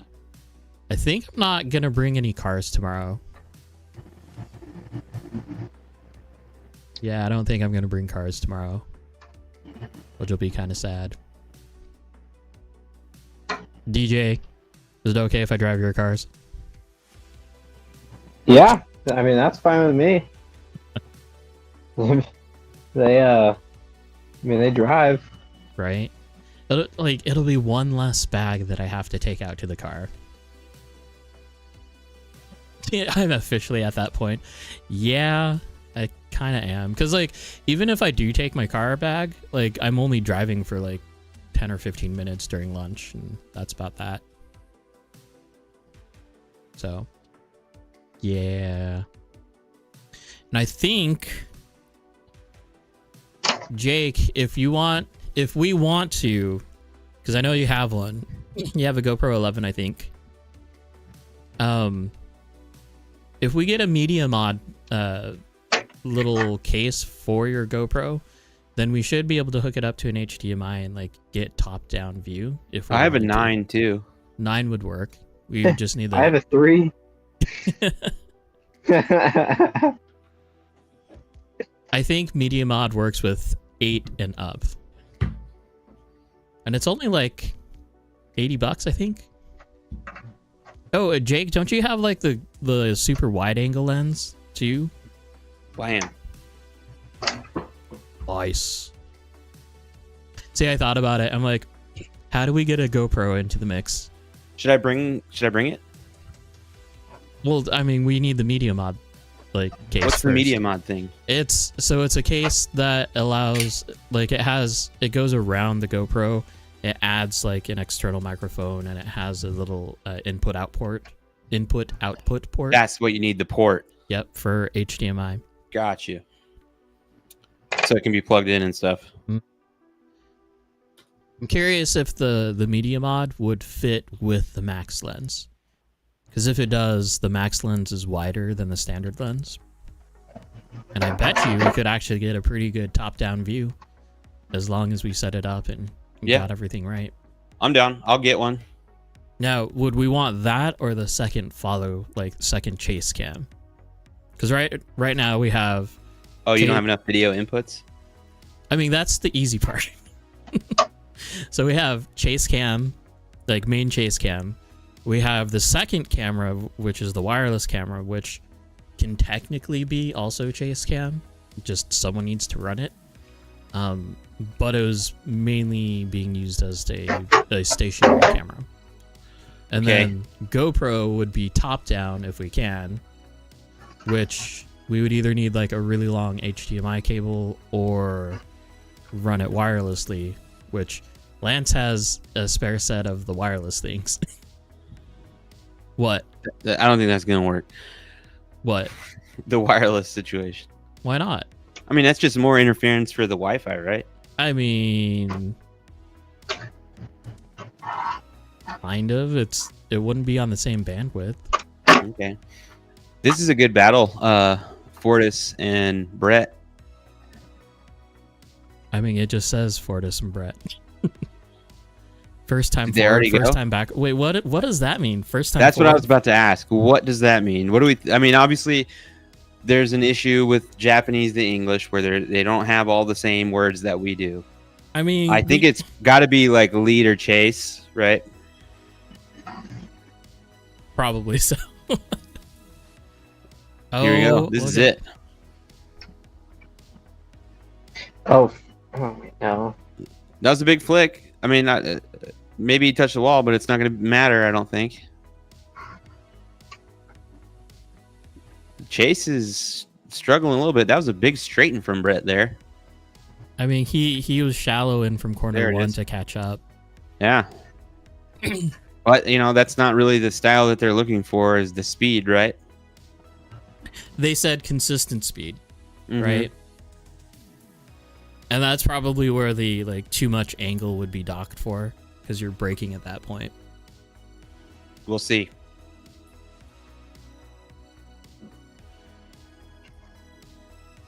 That was a fast correction from Jason. Yeah.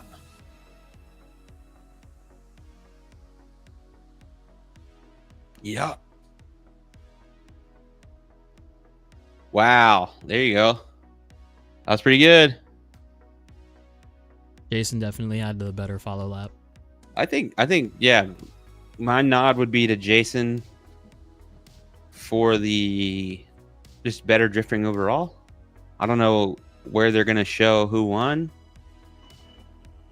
It'll probably be here because they add the red line. Yeah. As So we go. at 20, yeah, right on the right, you'll see a red line go to whoever won. They need to work on their scenes. I know this is bad. I mean, like I said, this bracket, I'm not a fan. Oh, they're just scrolling through it.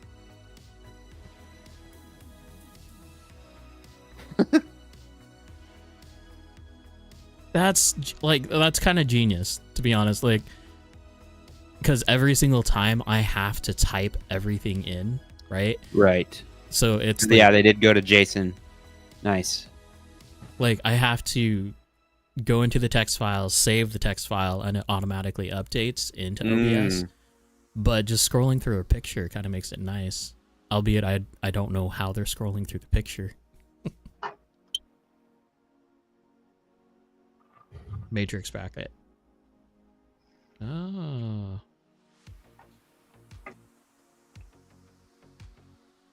I wish I knew more. So if you do know more, hit me up, because I'm always looking for ways to try to like increase or like get the stream as good as I can be while still like not having to pay out a huge fortune for my subpar equipment. Although I was looking at the last camera gear sale that B&H had. They had another of the wireless HDMI transmitters up for grabs, which I kind of wanted to do it, but I didn't. Yeah. Because almost $400 still. That was a bad lap.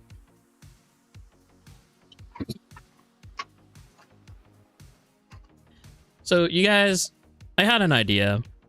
Okay. Well, I already told you, Logan, but... and DJ. What... Let's hear it. Well, I mean, I've already told you guys. But... what if we did a stream where I did a top-down view of just building like an RD 2.0? Would that be something interesting for you guys? Would that be boring? It would require a lot more talking from DJ. I was gonna say, shoot, it sounds like something I already do, but not the build portion. Well, I guess what would be the interesting chassis, right? If we were to actually do that, would you want to see an RD 2.0? Would you want to see an RDX? I feel like everyone's already seen those enough where it's like not that interesting. Maybe if I do a 1/24th scale SD, SD, whatever it is. DOM. I like the idea of an RD2. I think that helps. That could help people, in the future, watching the video. Right. As long as you have like good. You would have to we would have to set up OBS scenes to that. There's multiple angles on the building process. I don't think you would need multiple angles. I think I could do it just from top down. Top down. I think you need a camera like where you can show the camera like, here's how this piece is assembled. You know what I mean? I mean, I guess I can do that from top down. It depends the approach that you're going for. Like, it would probably be smart to make it like semi-instructional for the longevity of the video, right, on YouTube. But I'm just gonna do it all wrong. Here's the front turnbuckles. Yeah. This is how I measure. I would do RD2 if you're gonna do it. You think? Okay. That would make most sense. Having a second camera, you could That's kind of what I was saying. Close-up shots and explain X would be nice. Yeah. I mean, I kind of have that. I have the. You'd be going like. Skycam. Hold on, let me see if my camera is still rigged to do it.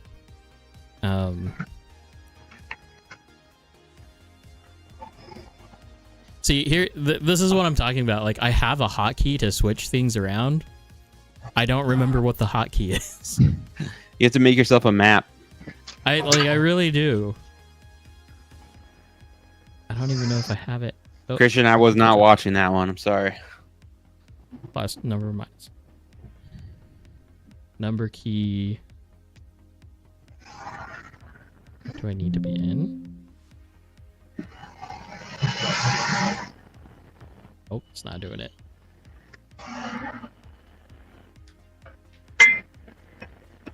Oh, is it because I deleted it? Oh no.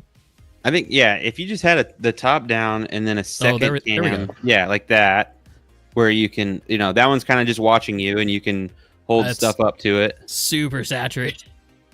Yeah, I mean, obviously you figure that out. Aww.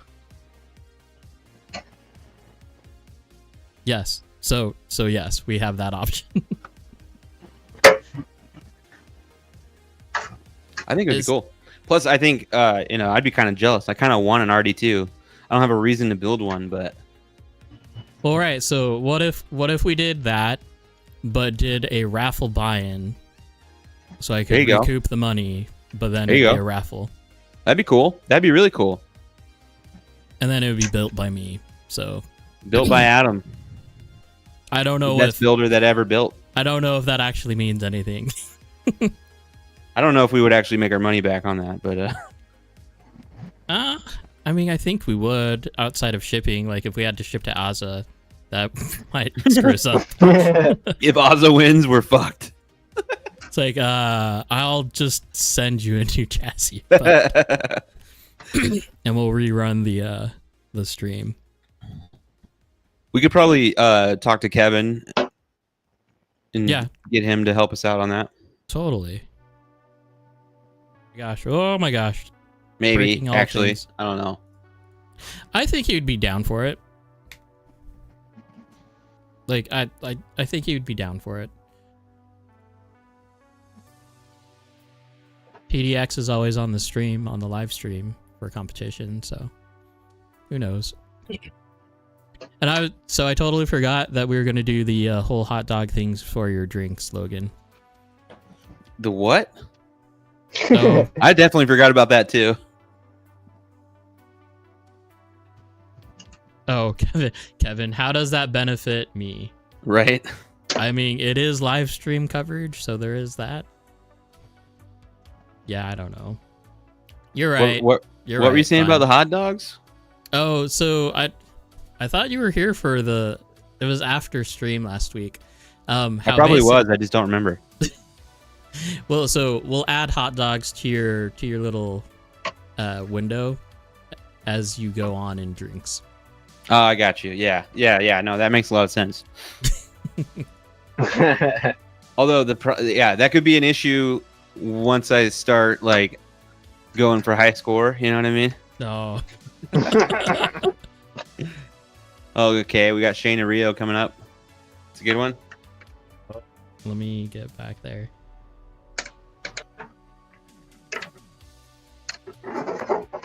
Oh, what was I gonna bring up? So this would be Rio's first battle of the actual battles.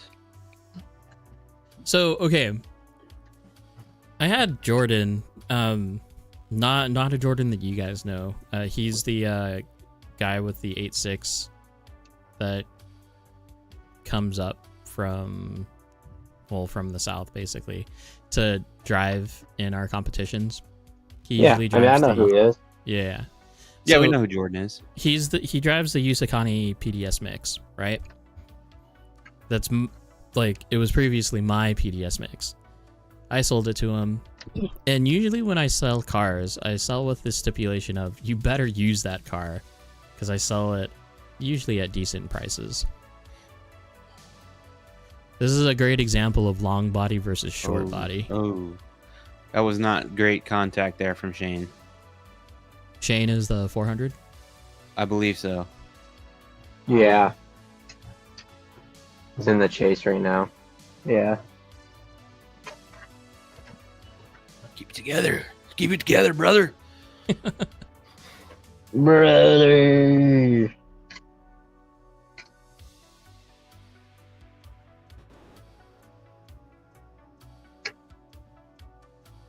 Good flick. That was sick, I was on the wall. but equally sick from Rio. We'll see. I mean, right now Rio's follow is way better. Oh, wow. That was badass from Shane. I mean, that was good. Yeah, Rio's front camber is crazy. We'll see how they go. I think that contact, yeah, there you go. Pretty quick one on that. As long as it fits in the box, right? Yeah. So this will be Alfredo and Jason Wong. See, you're reading it perfectly fine. I can read it if I look at it, but it takes twice as long to realize what it says, which is annoying. Just imagine if it was like a 40-inch, 70-inch screen. Just imagine if it was horizontal in the same size. But it wouldn't fit. Like, that's why it's vertical. I mean, just think. It's like anime.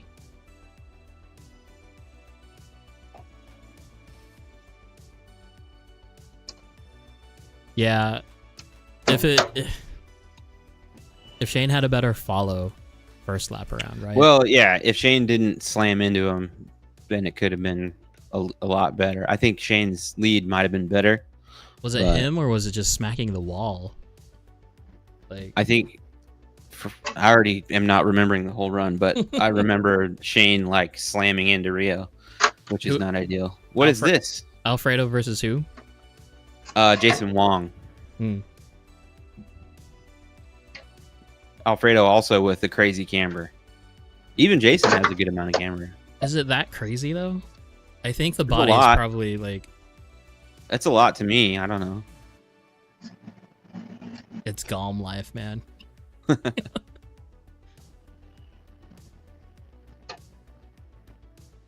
I know typically by like stock nature, Goms have a crap ton of caster.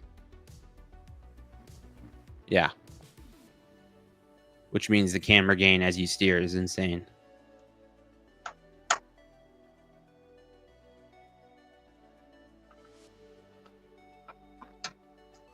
Jake's about to show up with 12 degrees of camber.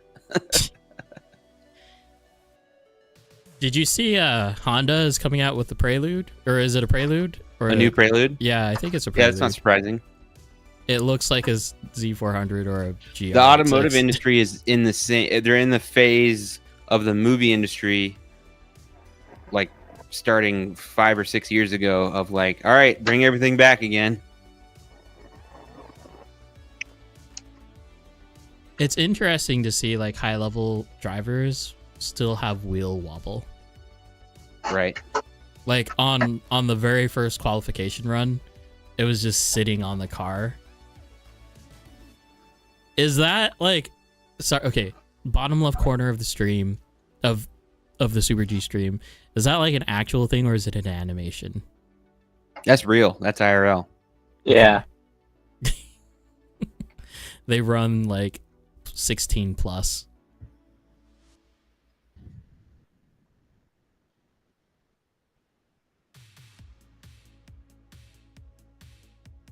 Is this a OMT?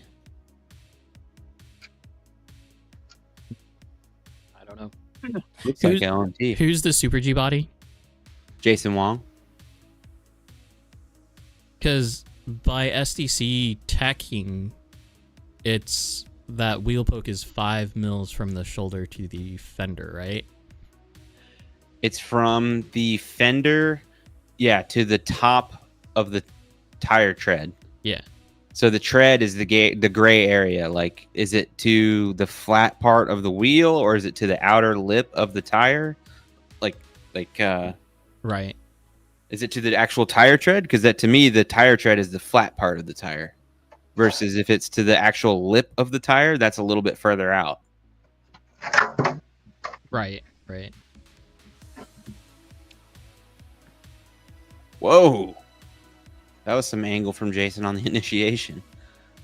Might not be where they want it, though.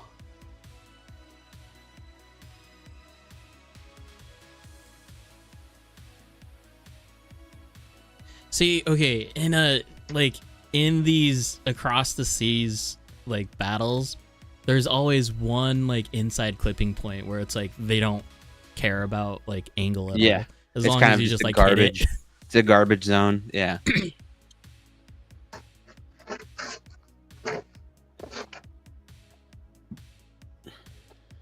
And that's Roy Urata, right? I believe From so. Team Psycho. Yeah. Man, he's been all over the place this year. Yeah, man's traveling. Yeah, it's basically a touch and go. It's an inner clip. Yeah, it's like one point on the track. You need to get there. That's about it. See, I don't even know who this is. I wasn't paying Establishment. attention enough to the bracket. Oh. That looks like Adam and somebody else from Tech 1. I do think that like the bumper hits, like kind of like reverse entry into a corner. That's definitely grounds for a 0. Yeah, I mean, depends on the angle that you hit it at. Oh, it's Kalai. Okay, Kalai and Adam. It's the boys. It's always hard when the boys are battling. Oh, yeah. See, that was like definitely too much to me. Yeah. Well, I mean, that was definitely like altering directions for sure. Yeah, like he bounced off the wall, went the other way. Ooh. That one Kalai. is like, yeah. Looks like Adam might have got him on that one.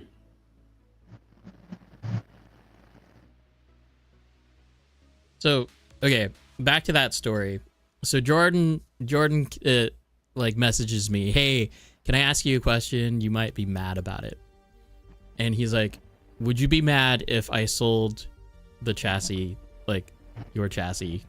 Like it's your car. You bought it. You drove it, so you've already like you've proven to me that you've used the car and like not like just ho hum about it, right?" So I'm like, whatever, that's fine. I just think it's interesting that it like causes that much mental strain. Judd, is that how it's like with the Mini? Is that what it feels like with the Mini? Also, correction, that was Aldo, not Adam No. of the establishment. Aldo is their SoCal guy. Judd says he'll never sell the Mini. But do you have like, would you have like PTSD of like just if it ever came to that, would you ask me first to sell it? That like, I don't think so. I don't think you would do that, but No, Judd That's doesn't weird. care who's buying what. He's like, you got cash, you can have it. he absolutely would. He absolutely would. Yeah. Nah.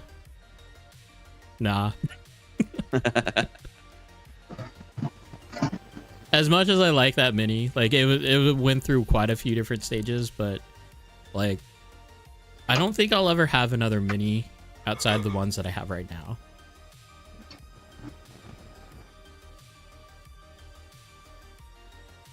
So this is I can't even I can't read Yeah, the that was Ong versus.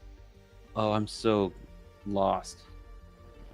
Okay, so that was Adam and Kalai, and that was then Charles Hong and Aldo, and it looks like Aldo or Charles won, and Adam did win the other battle. See what I mean? It's confusing as hell. Judge says the longest chassis I've had that I haven't robbed parts off of. Yeah, I believe that.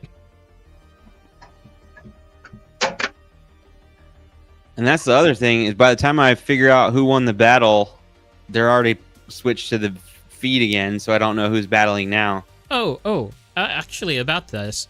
So, okay, I know that we try to do our battles like really, really fast, but would it be worthwhile to have like kind of the color commentary between Chris and Ben between the different runs, you know?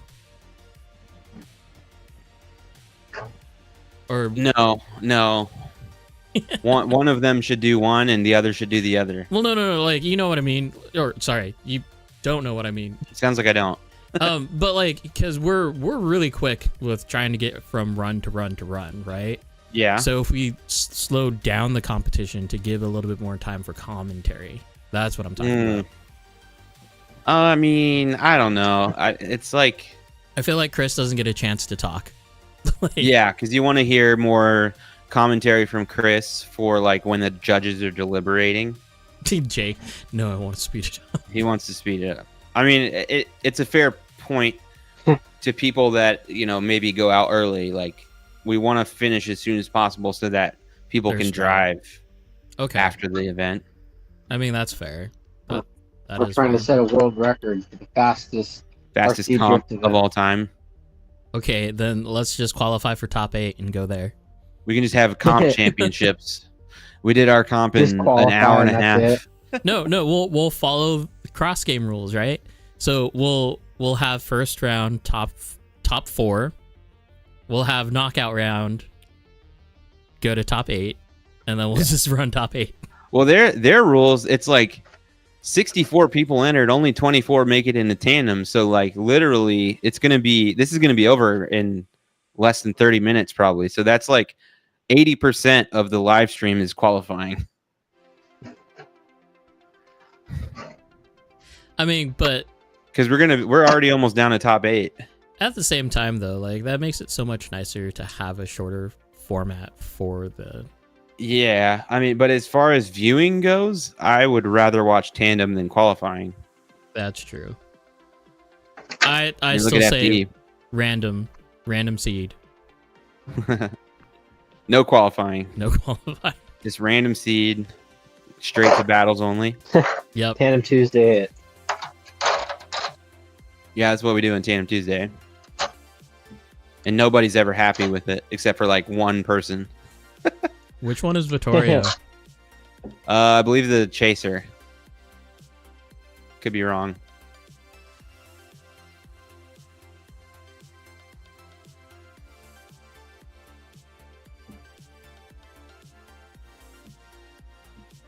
Ninja now, just like chilling. I wonder how fast these videos are going to come out from him. Yeah, probably like in 2 months. I mean, he seems to be catching up, right? Okay. Because now we're seeing like this year's competitions, I think. Yeah. We should get him on the show. Mm-hmm. Ooh, him and Sean on the same stream would be great. That'd totally be a camera nerd talk. Like, Yeah. 100%. Yeah. Dude, I've held his rig before, like with the Ronin and his like a 64, 6500 or whatever he has. Yeah. Man, he's got biceps, like forearms and biceps. The dude is buff from holding up the camera. So that was Vittorio versus Fortis. That's a tough battle because they are good friends. And it looks like Fortis got the win on that one. This is Junta and somebody else. The body reminds me of Iron Man. Right? Wait, let me look at the actual stream.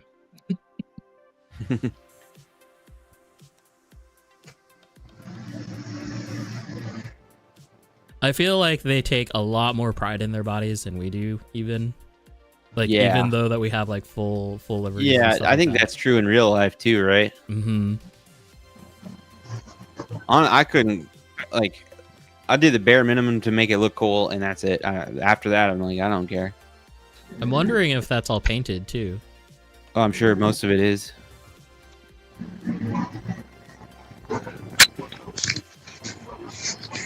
That dude went way out of bounds, whoever that is. Do bounds actually count though? I don't know. Like,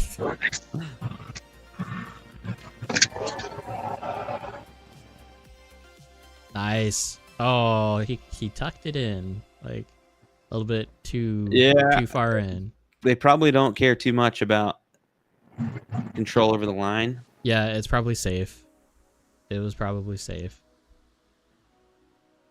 Yeah, they went Junta on that.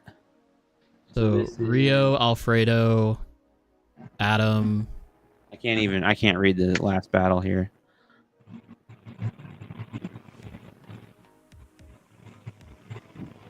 Durkee and Does Charles? I don't know. Durkee and somebody else.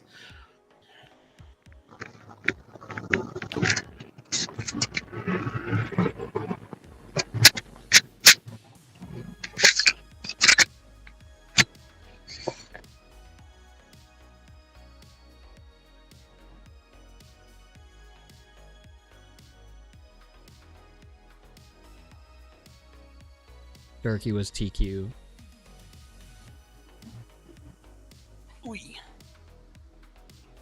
Okay, I think if PDX had a second story for Lookout for judging, people would want to judge. Probably not. No shot, dude. No way. But like, have you seen up there? It's like their own little clubhouse. Yeah. I think I think if we had a better, I mean, obviously judging is easier if you're not at ground level. So I think a lot of people don't want to judge because of how hard it is. If they want, nobody will really realize or say that, but that's probably the biggest barrier. So if you can make judging better and easier. What if we did like round by round, like the entire bracket, like of each round, and then before we moved on to the next round, it would be closed judging in a completely different room, video only. It would take forever. What do you mean? Like you do the whole round and then the judges decide the winner of each battle in a separate room? Yep. Okay. I think you'd probably have good results of judging. Like you'd have accurate judging for sure. Obviously, it would take forever. Like it would just take forever. Yeah. That's the problem. And I think that is definitely one of our, like, the plus sides of our competitions is that we can get through it that fast.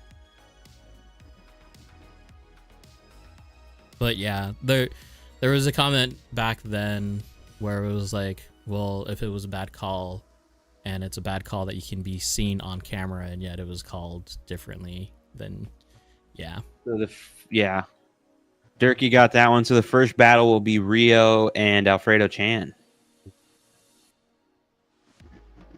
And we'll have Adam and Charles Ong. How would Chris put this? Like it's a team battle or bro on bro battle or something like that? Yeah. Brotherhood battle. I don't know. Yeah, I don't know what you call it. Inocencio. I haven't seen that name before, but he's doing well. And then he's going to battle Jason Fortis. And then you'll have Junta and Durkee. Shout out to Adam Hakoki, man, and making it really deep into this competition. Has not been driving very long to be where he is right now. Cameron, let people volunteer to judge. Maybe you'll end up with a set of judges that don't care about people throwing fits. And nope, never. You know how they say words? What is it? Word. Sticks and stones may break my bones, but words will never hurt me. Yeah, words hurt.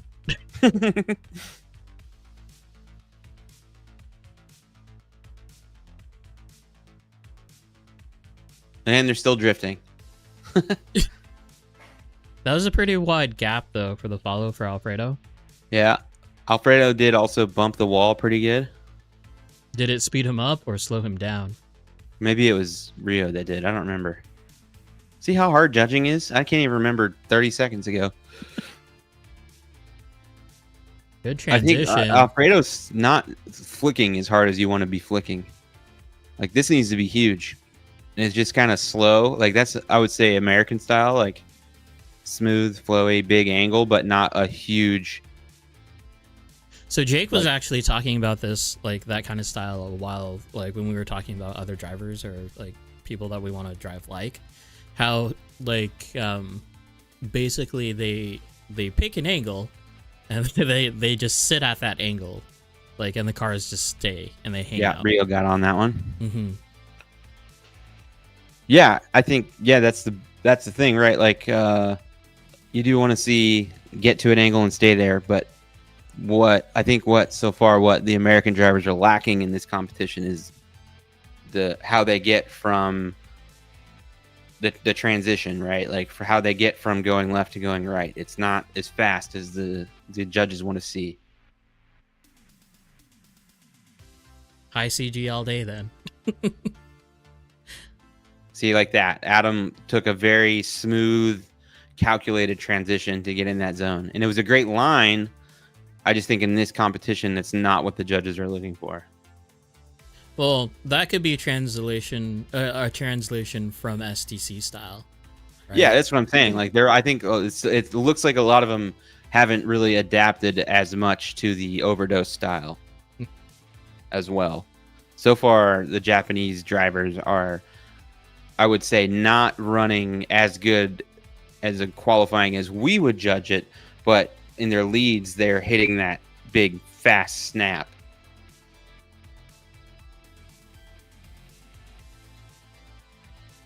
Like, this looks like an SDC battle to me, and it obviously is right. SDC drivers, right?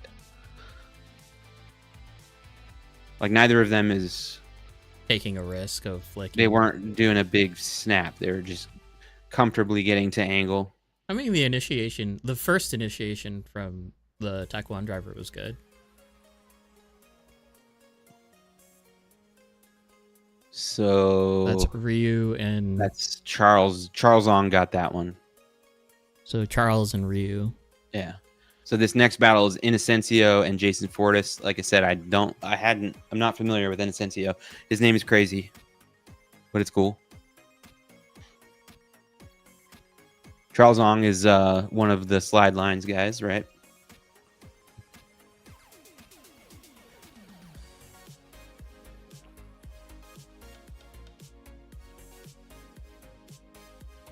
I bet you they'll break at top 4.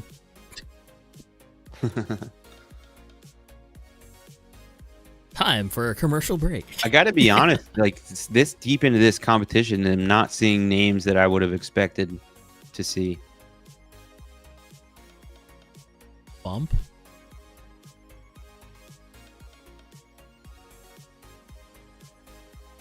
Whose RCO body is that? Is it RCO? Yeah, that we were. I think there's a Incencio is what you said. Inocencio is the guy's name. He's not. I don't remember where he's from. I saw it earlier.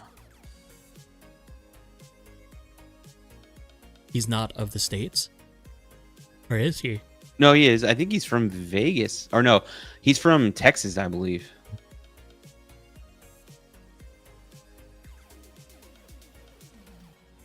They're already calling him one more time. I know. Well, there's a huge gap here, so.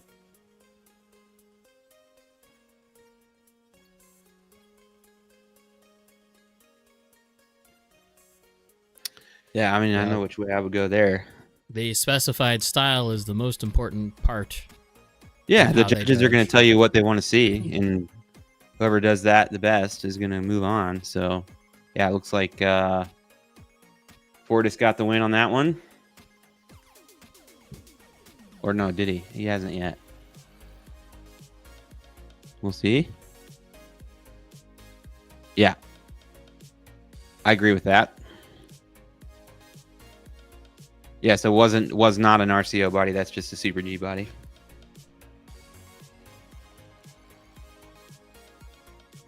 So now it's Junta and Durkee. The top qualifier versus one of the overdose guys in the Iron Man Supra.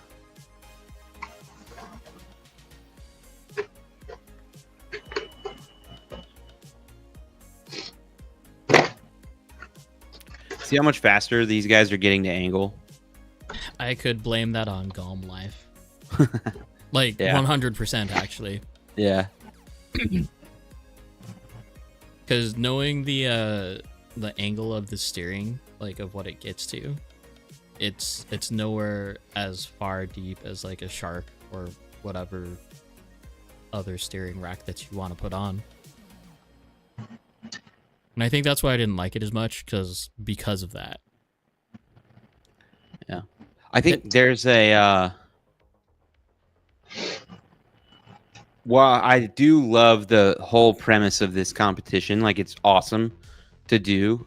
Everybody there is going to have a great time. It's going to be a great experience. Like, it is heavily weighted towards the visiting drivers, right?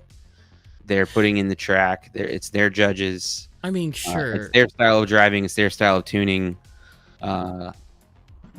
Everybody was there practicing the last couple of days, but at the end of the day, like, they're not practicing with the style. They're not getting the feedback of like if they're doing it correctly. whereas the visiting drivers know exactly what the judges are looking for.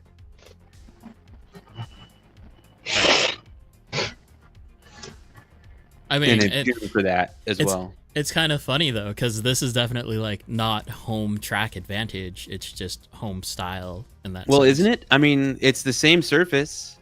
It's probably bigger than where they drive normally. Right, but they like, got to. Oh, they also made the layout is 100% them.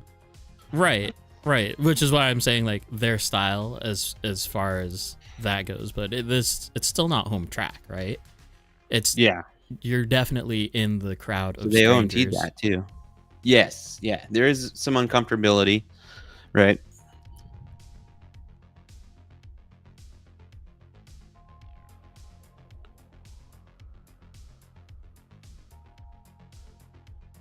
And like with the judging thing, it's like everyone can tell me like the fastest way to point out someone who has bias that they don't know about is someone that tells you they're not biased.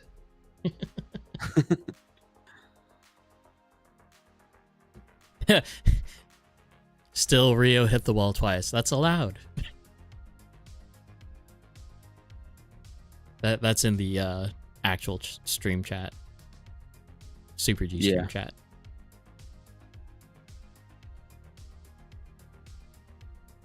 And that's the yo-yo effect that Kevin was referring to. Mm-hmm. I feel like he's too far forward, but like... Well, I think in Japan in general, like they're definitely more accepting of like this kind of situation. Right. Versus this, right? Right. Like if you watch FD or D1, it's like this. Who is your lead? Who is your lead? the one this with is the left the lead. This is the lead, like squared up, right? Yeah. Versus in the US, we would be here, right? Yeah. I don't know what's up with Spotify. It's being dumb.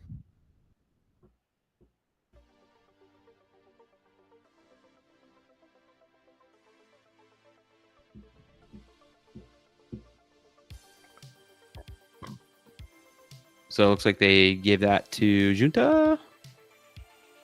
I will say though, as far as like their actual streaming setup goes, they haven't had any like huge like. It's solid, grade. yeah. Maybe that's what I need to do. I need to stream at 720p at 60 FPS and only stream at 30 frames per second. Yeah. So that's Rio would be the only visiting driver left. And this is that battle. I'm definitely on board with Christian. I do think, like I said, the advantage is definitely to the visiting drivers. I guess in the same sense, like usually for anything overseas, it's not like they're not at set locations all the time. Usually they're like at a hotel or like some sort of open place. I still think that like have you heard of snowbirds? Mm-hmm. Like it's an on. I'm from Phoenix, brother. I know what a snowbird is. Well, but the touring car race. Oh no, I have not heard of that. Okay, so they basically rent out a hotel, and there's the entire competition happens in like the banquet room or something like that. Okay, yeah. There's a lot of races like that, right? Yeah. I'd be so down for that. Yeah, it takes commitment from a certain amount of people, but yeah, because you have to sell the hotel rooms, and you have that's to like the there's a buggy race that Kevin went to last year that is like that. It's like dude just rents a ballroom at a hotel, builds a track for the week, and it's a huge buggy race. Yep. I think so Scale Rio Drift to the final. Scale Drift probably has like the key insert on that, because like they have their big I don't remember what they use. It's like corrugated plastic. Yeah. So this will be Durkee and Fortis. Couple Super G guys. So whatever it is about this generation of car and the whole like pointy nose thing going on. Yeah. I will admit the Supra is definitely, it takes a little bit to get used to. Even the Z with the front end. I mean, the overhang. Luckily for the Z, like you don't often see how far the front hood line overhangs the car. But man, when you get the right angle, it just looks awful. Yep. This is a great battle so far. Little bumps. Yeah, a little bump, but I don't think that'll matter that much. Just Jason with a nice flick, huge angle, just running the wall the whole time. But great proximity. Pretty good first half.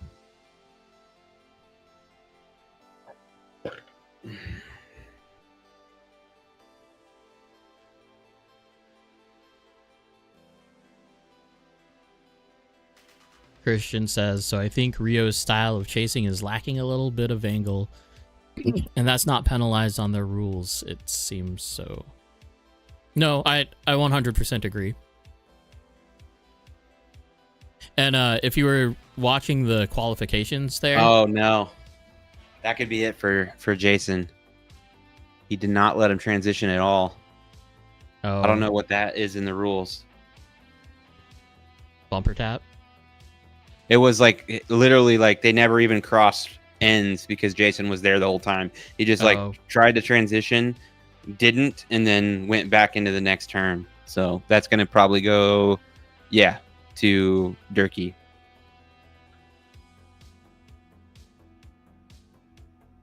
Basically, Durkee like tried to transition, bounced off of Jason, did not get fully over, and then by the time it was like,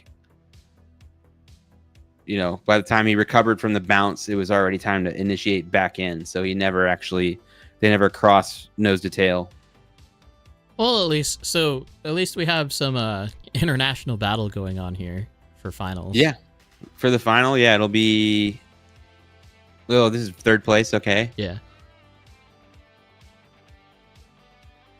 So this is Jason and what, Alfredo? Who is that? No, it's not Alfredo. We did it, Joe.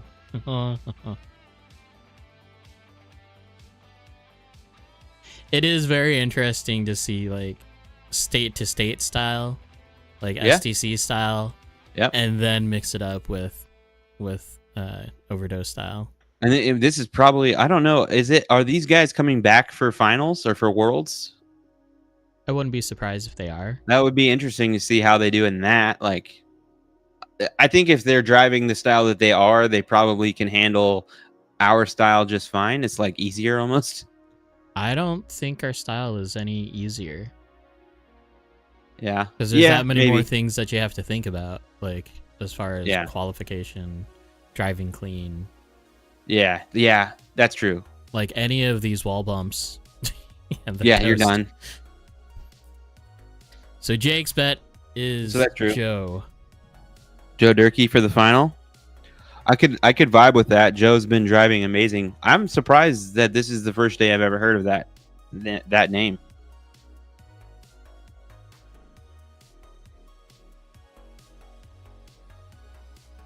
But you know what? I'm on board. Team Joe, baby. America.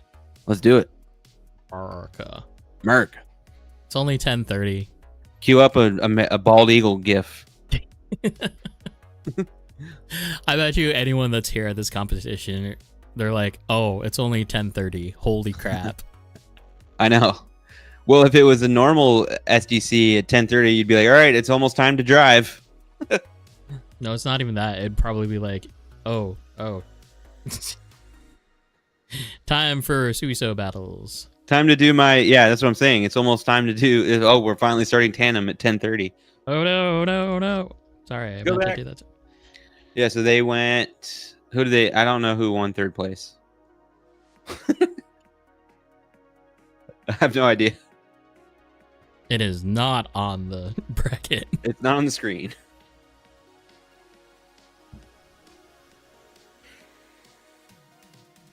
people clapping.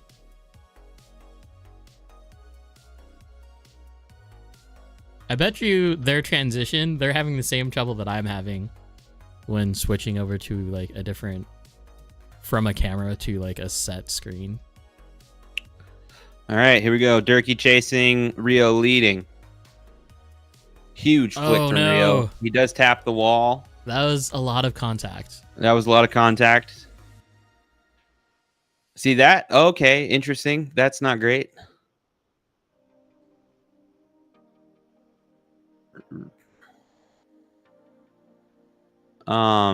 Yeah. I'm not sure what happened to Joseph on that. They're using Excel for the bracket? Third zone. Yeah, they are.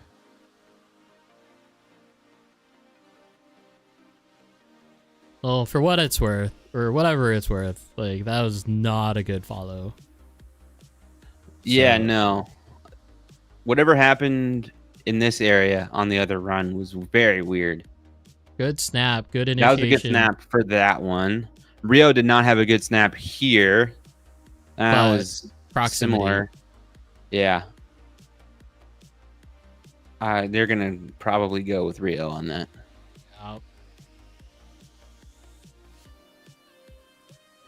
I bet you that was 100% nerves. Oh, for sure. Like 100%. Yeah. I mean, think about the pressure. You're like the last American in the final, going for the win. Huge pressure. Like, how amazing would it be to win this as an American?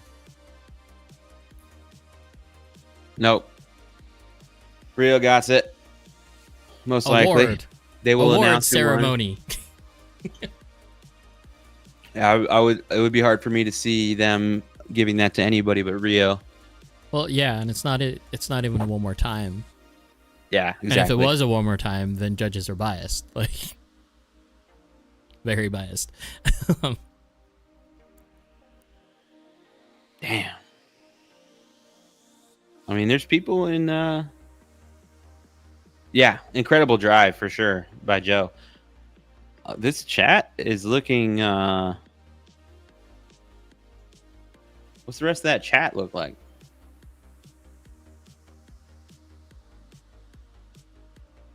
I don't know which way is up and which way is down.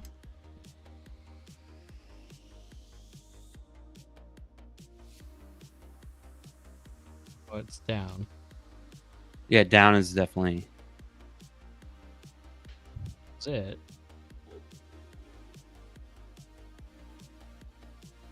Well, if it's Japan style, we're doing it backwards. Out of the 143 that are watching, I feel like the chat would be more substantial, you know? Yeah. Yeah, I honestly would have expected that for sure. More viewers. There's Albert. Yep. He's very hard on himself in our chat. He's like, "Oh man, that was awful."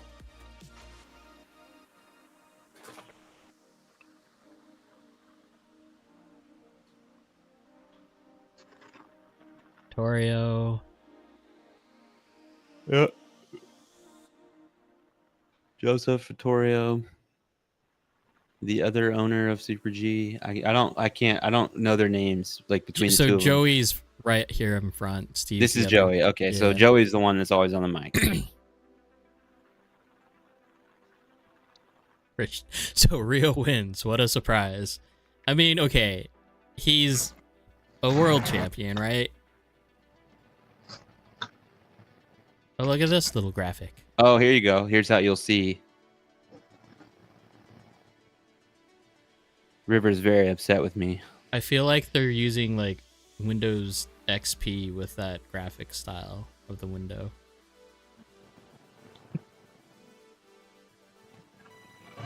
Who's gonna win?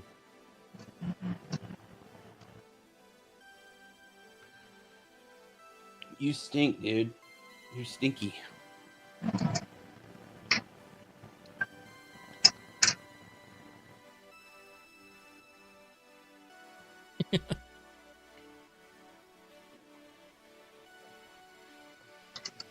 mean, I think we know who won. Ooh. Number 25, Charles Ong. Okay, so they gave Charles the third place battle.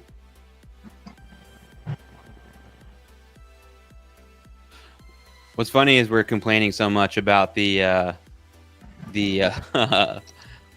like the information on stream, and we have the audio off. So at least I do.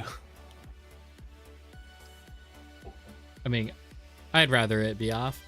That way there's no like weird feedback going on. Yeah, no, it totally makes sense. But like, obviously, we're not gonna have all the information if we're not listening to the audio.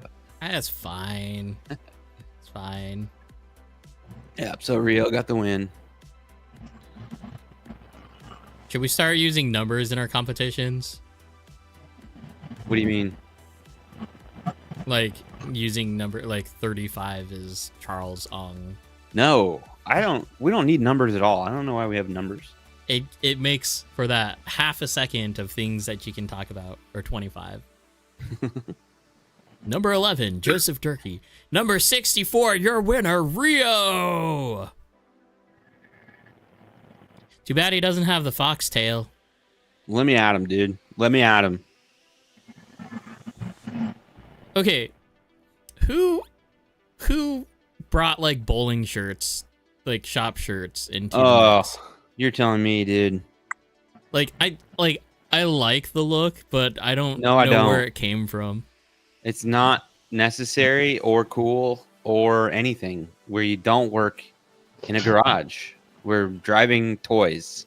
I mean, just be happy it's not like the full overalls. Just give me a t-shirt. He just recognized he's short. He's pretty tall for a Japanese dude, right?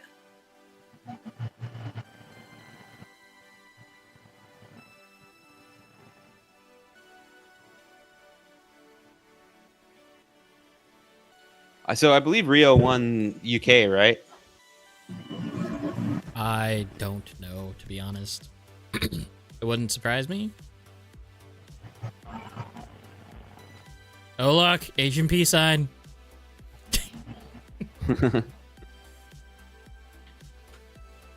He's so animated. He's like a pro at being on the podium.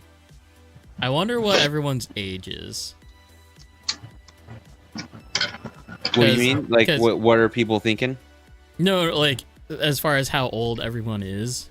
Oh, like, age. Like, because watch them all be the same exact age, and they look so different. I think everyone's like, 25, 35. Somewhere in there. Durkee is late 20s. Jake, you know a lot about Durkee. Like, what's going on?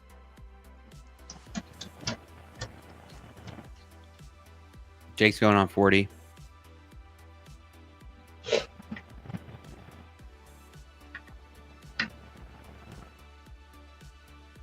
I will say Tech 1 swag is probably like the coolest tech like swag that there is.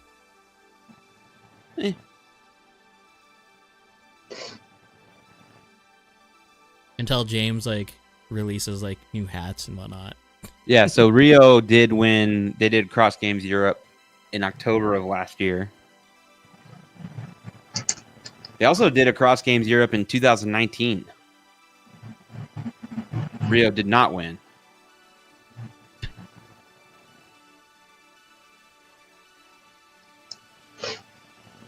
Have you seen the pictures of the foxtail and Rio? Uh-uh. Yeah, so that was the thing. Like he had, well, I think it's this Rio, but like it was a like probably like 1.5 to 2 feet long foxtail that he had as a dangly thing on his radio, and he had to like curl it up and put it in his arm to hold on to it. They will be having an Overdose Cross Games Europe again this year, which is the 26th and 27th of October in Prague. Nice. Ooh, we should go. Yeah, yeah, Jake, go to Worlds and then go to Irwindale and then go to Prague a week later. See, this is why. Oh, I mean, you weren't part of the chat, but like, Frontier Airlines, I believe, has like a flight plan that like as long as they get to like where you're wanting to go, you buy into like their $600 package, right? Their plan, and then like all of the following flights after that are really, really, really cheap. Like my niece came from Arkansas over to Oregon for like $38, Wow. and she's already used it like 7 times, so it's already paid for itself multiple times. Mm-hmm. It's a pretty good deal. I mostly fly Southwest. I think I've had the best experiences on Southwest, I just like Southwest because I know what to expect. and I think It's that's always probably fine. why. Yeah. Like, yeah, one guy got killed when the motor exploded, but Still safer than a car. yeah. Statistically, it's still safer than a car. I was actually thinking about that earlier today. It's like, oh, we're going to be driving to Utah in like 3 weeks. That's 14 hours of someone possibly hitting me. Whereas on a I plane- drive to Arizona every year, so I don't want to hear it. Well, I mean, I'll be driving down to Super G again. Oh, really? You're going to drive again? Yeah. I think I'm going to fly. Well, I'm definitely flying. I already bought tickets to fly. For me, it's the ability. Well, for me and Crystal, it's the ability to just be able to go wherever when we need to. Yes, Instead it is of- nice to have a car when you get there. Mm-hmm. Instead of relying on someone or just Yes. something. Like, if all we were doing is going to Super G, that's fine because Yeah, like, but you I'm guys there. turned it into more of a vacation. Exactly. Fair enough. This year, I think we're going to Six Flags. I think. Magic Mountain? I don't know, something like that. Yep. Whatever Cedar joining project that it is now. Okay, you guys. Yeah, Let's about just- that time, I would say. Yeah. This was a nice little chill thing. Yeah, it was a good one. Won't be the Hang out. last. That is for sure. But yeah. We'll go ahead and just kill it here while they take Thanks some for watching. pictures. If you're here, thanks for chilling. Yeah. Tomorrow's competition, I need to pack. Yep. See you bright and early. Okay. For the certain people that can, doors that's 9 a.m. For everybody For the else, team running the competition, we'll be there at 9. Everybody else, as always, every week, people still show up early and try to walk in the door, but we're not unlocking the door until 10. Just know that we put in the zones. We don't practice or anything like that. Obviously we have to test the zones and make sure they're fine, but none of us really practice until 10. So you're not going to gain an advantage showing up early. But how about I'll bring a mini, and then we'll do all the clipping zones with the mini. There you go. Anyways, thanks. If you're still there, no, check it out. So you can see here, Ninja Na. He had, his body's blocking, but it's a huge rig. Yeah. The weight of a Ronin and his camera is like not a light Yeah. thing. Yeah. Anyway, okay. Where's the button? Give me the button. Click the button. Okay, later, Click guys. the goddamn button. I'm trying.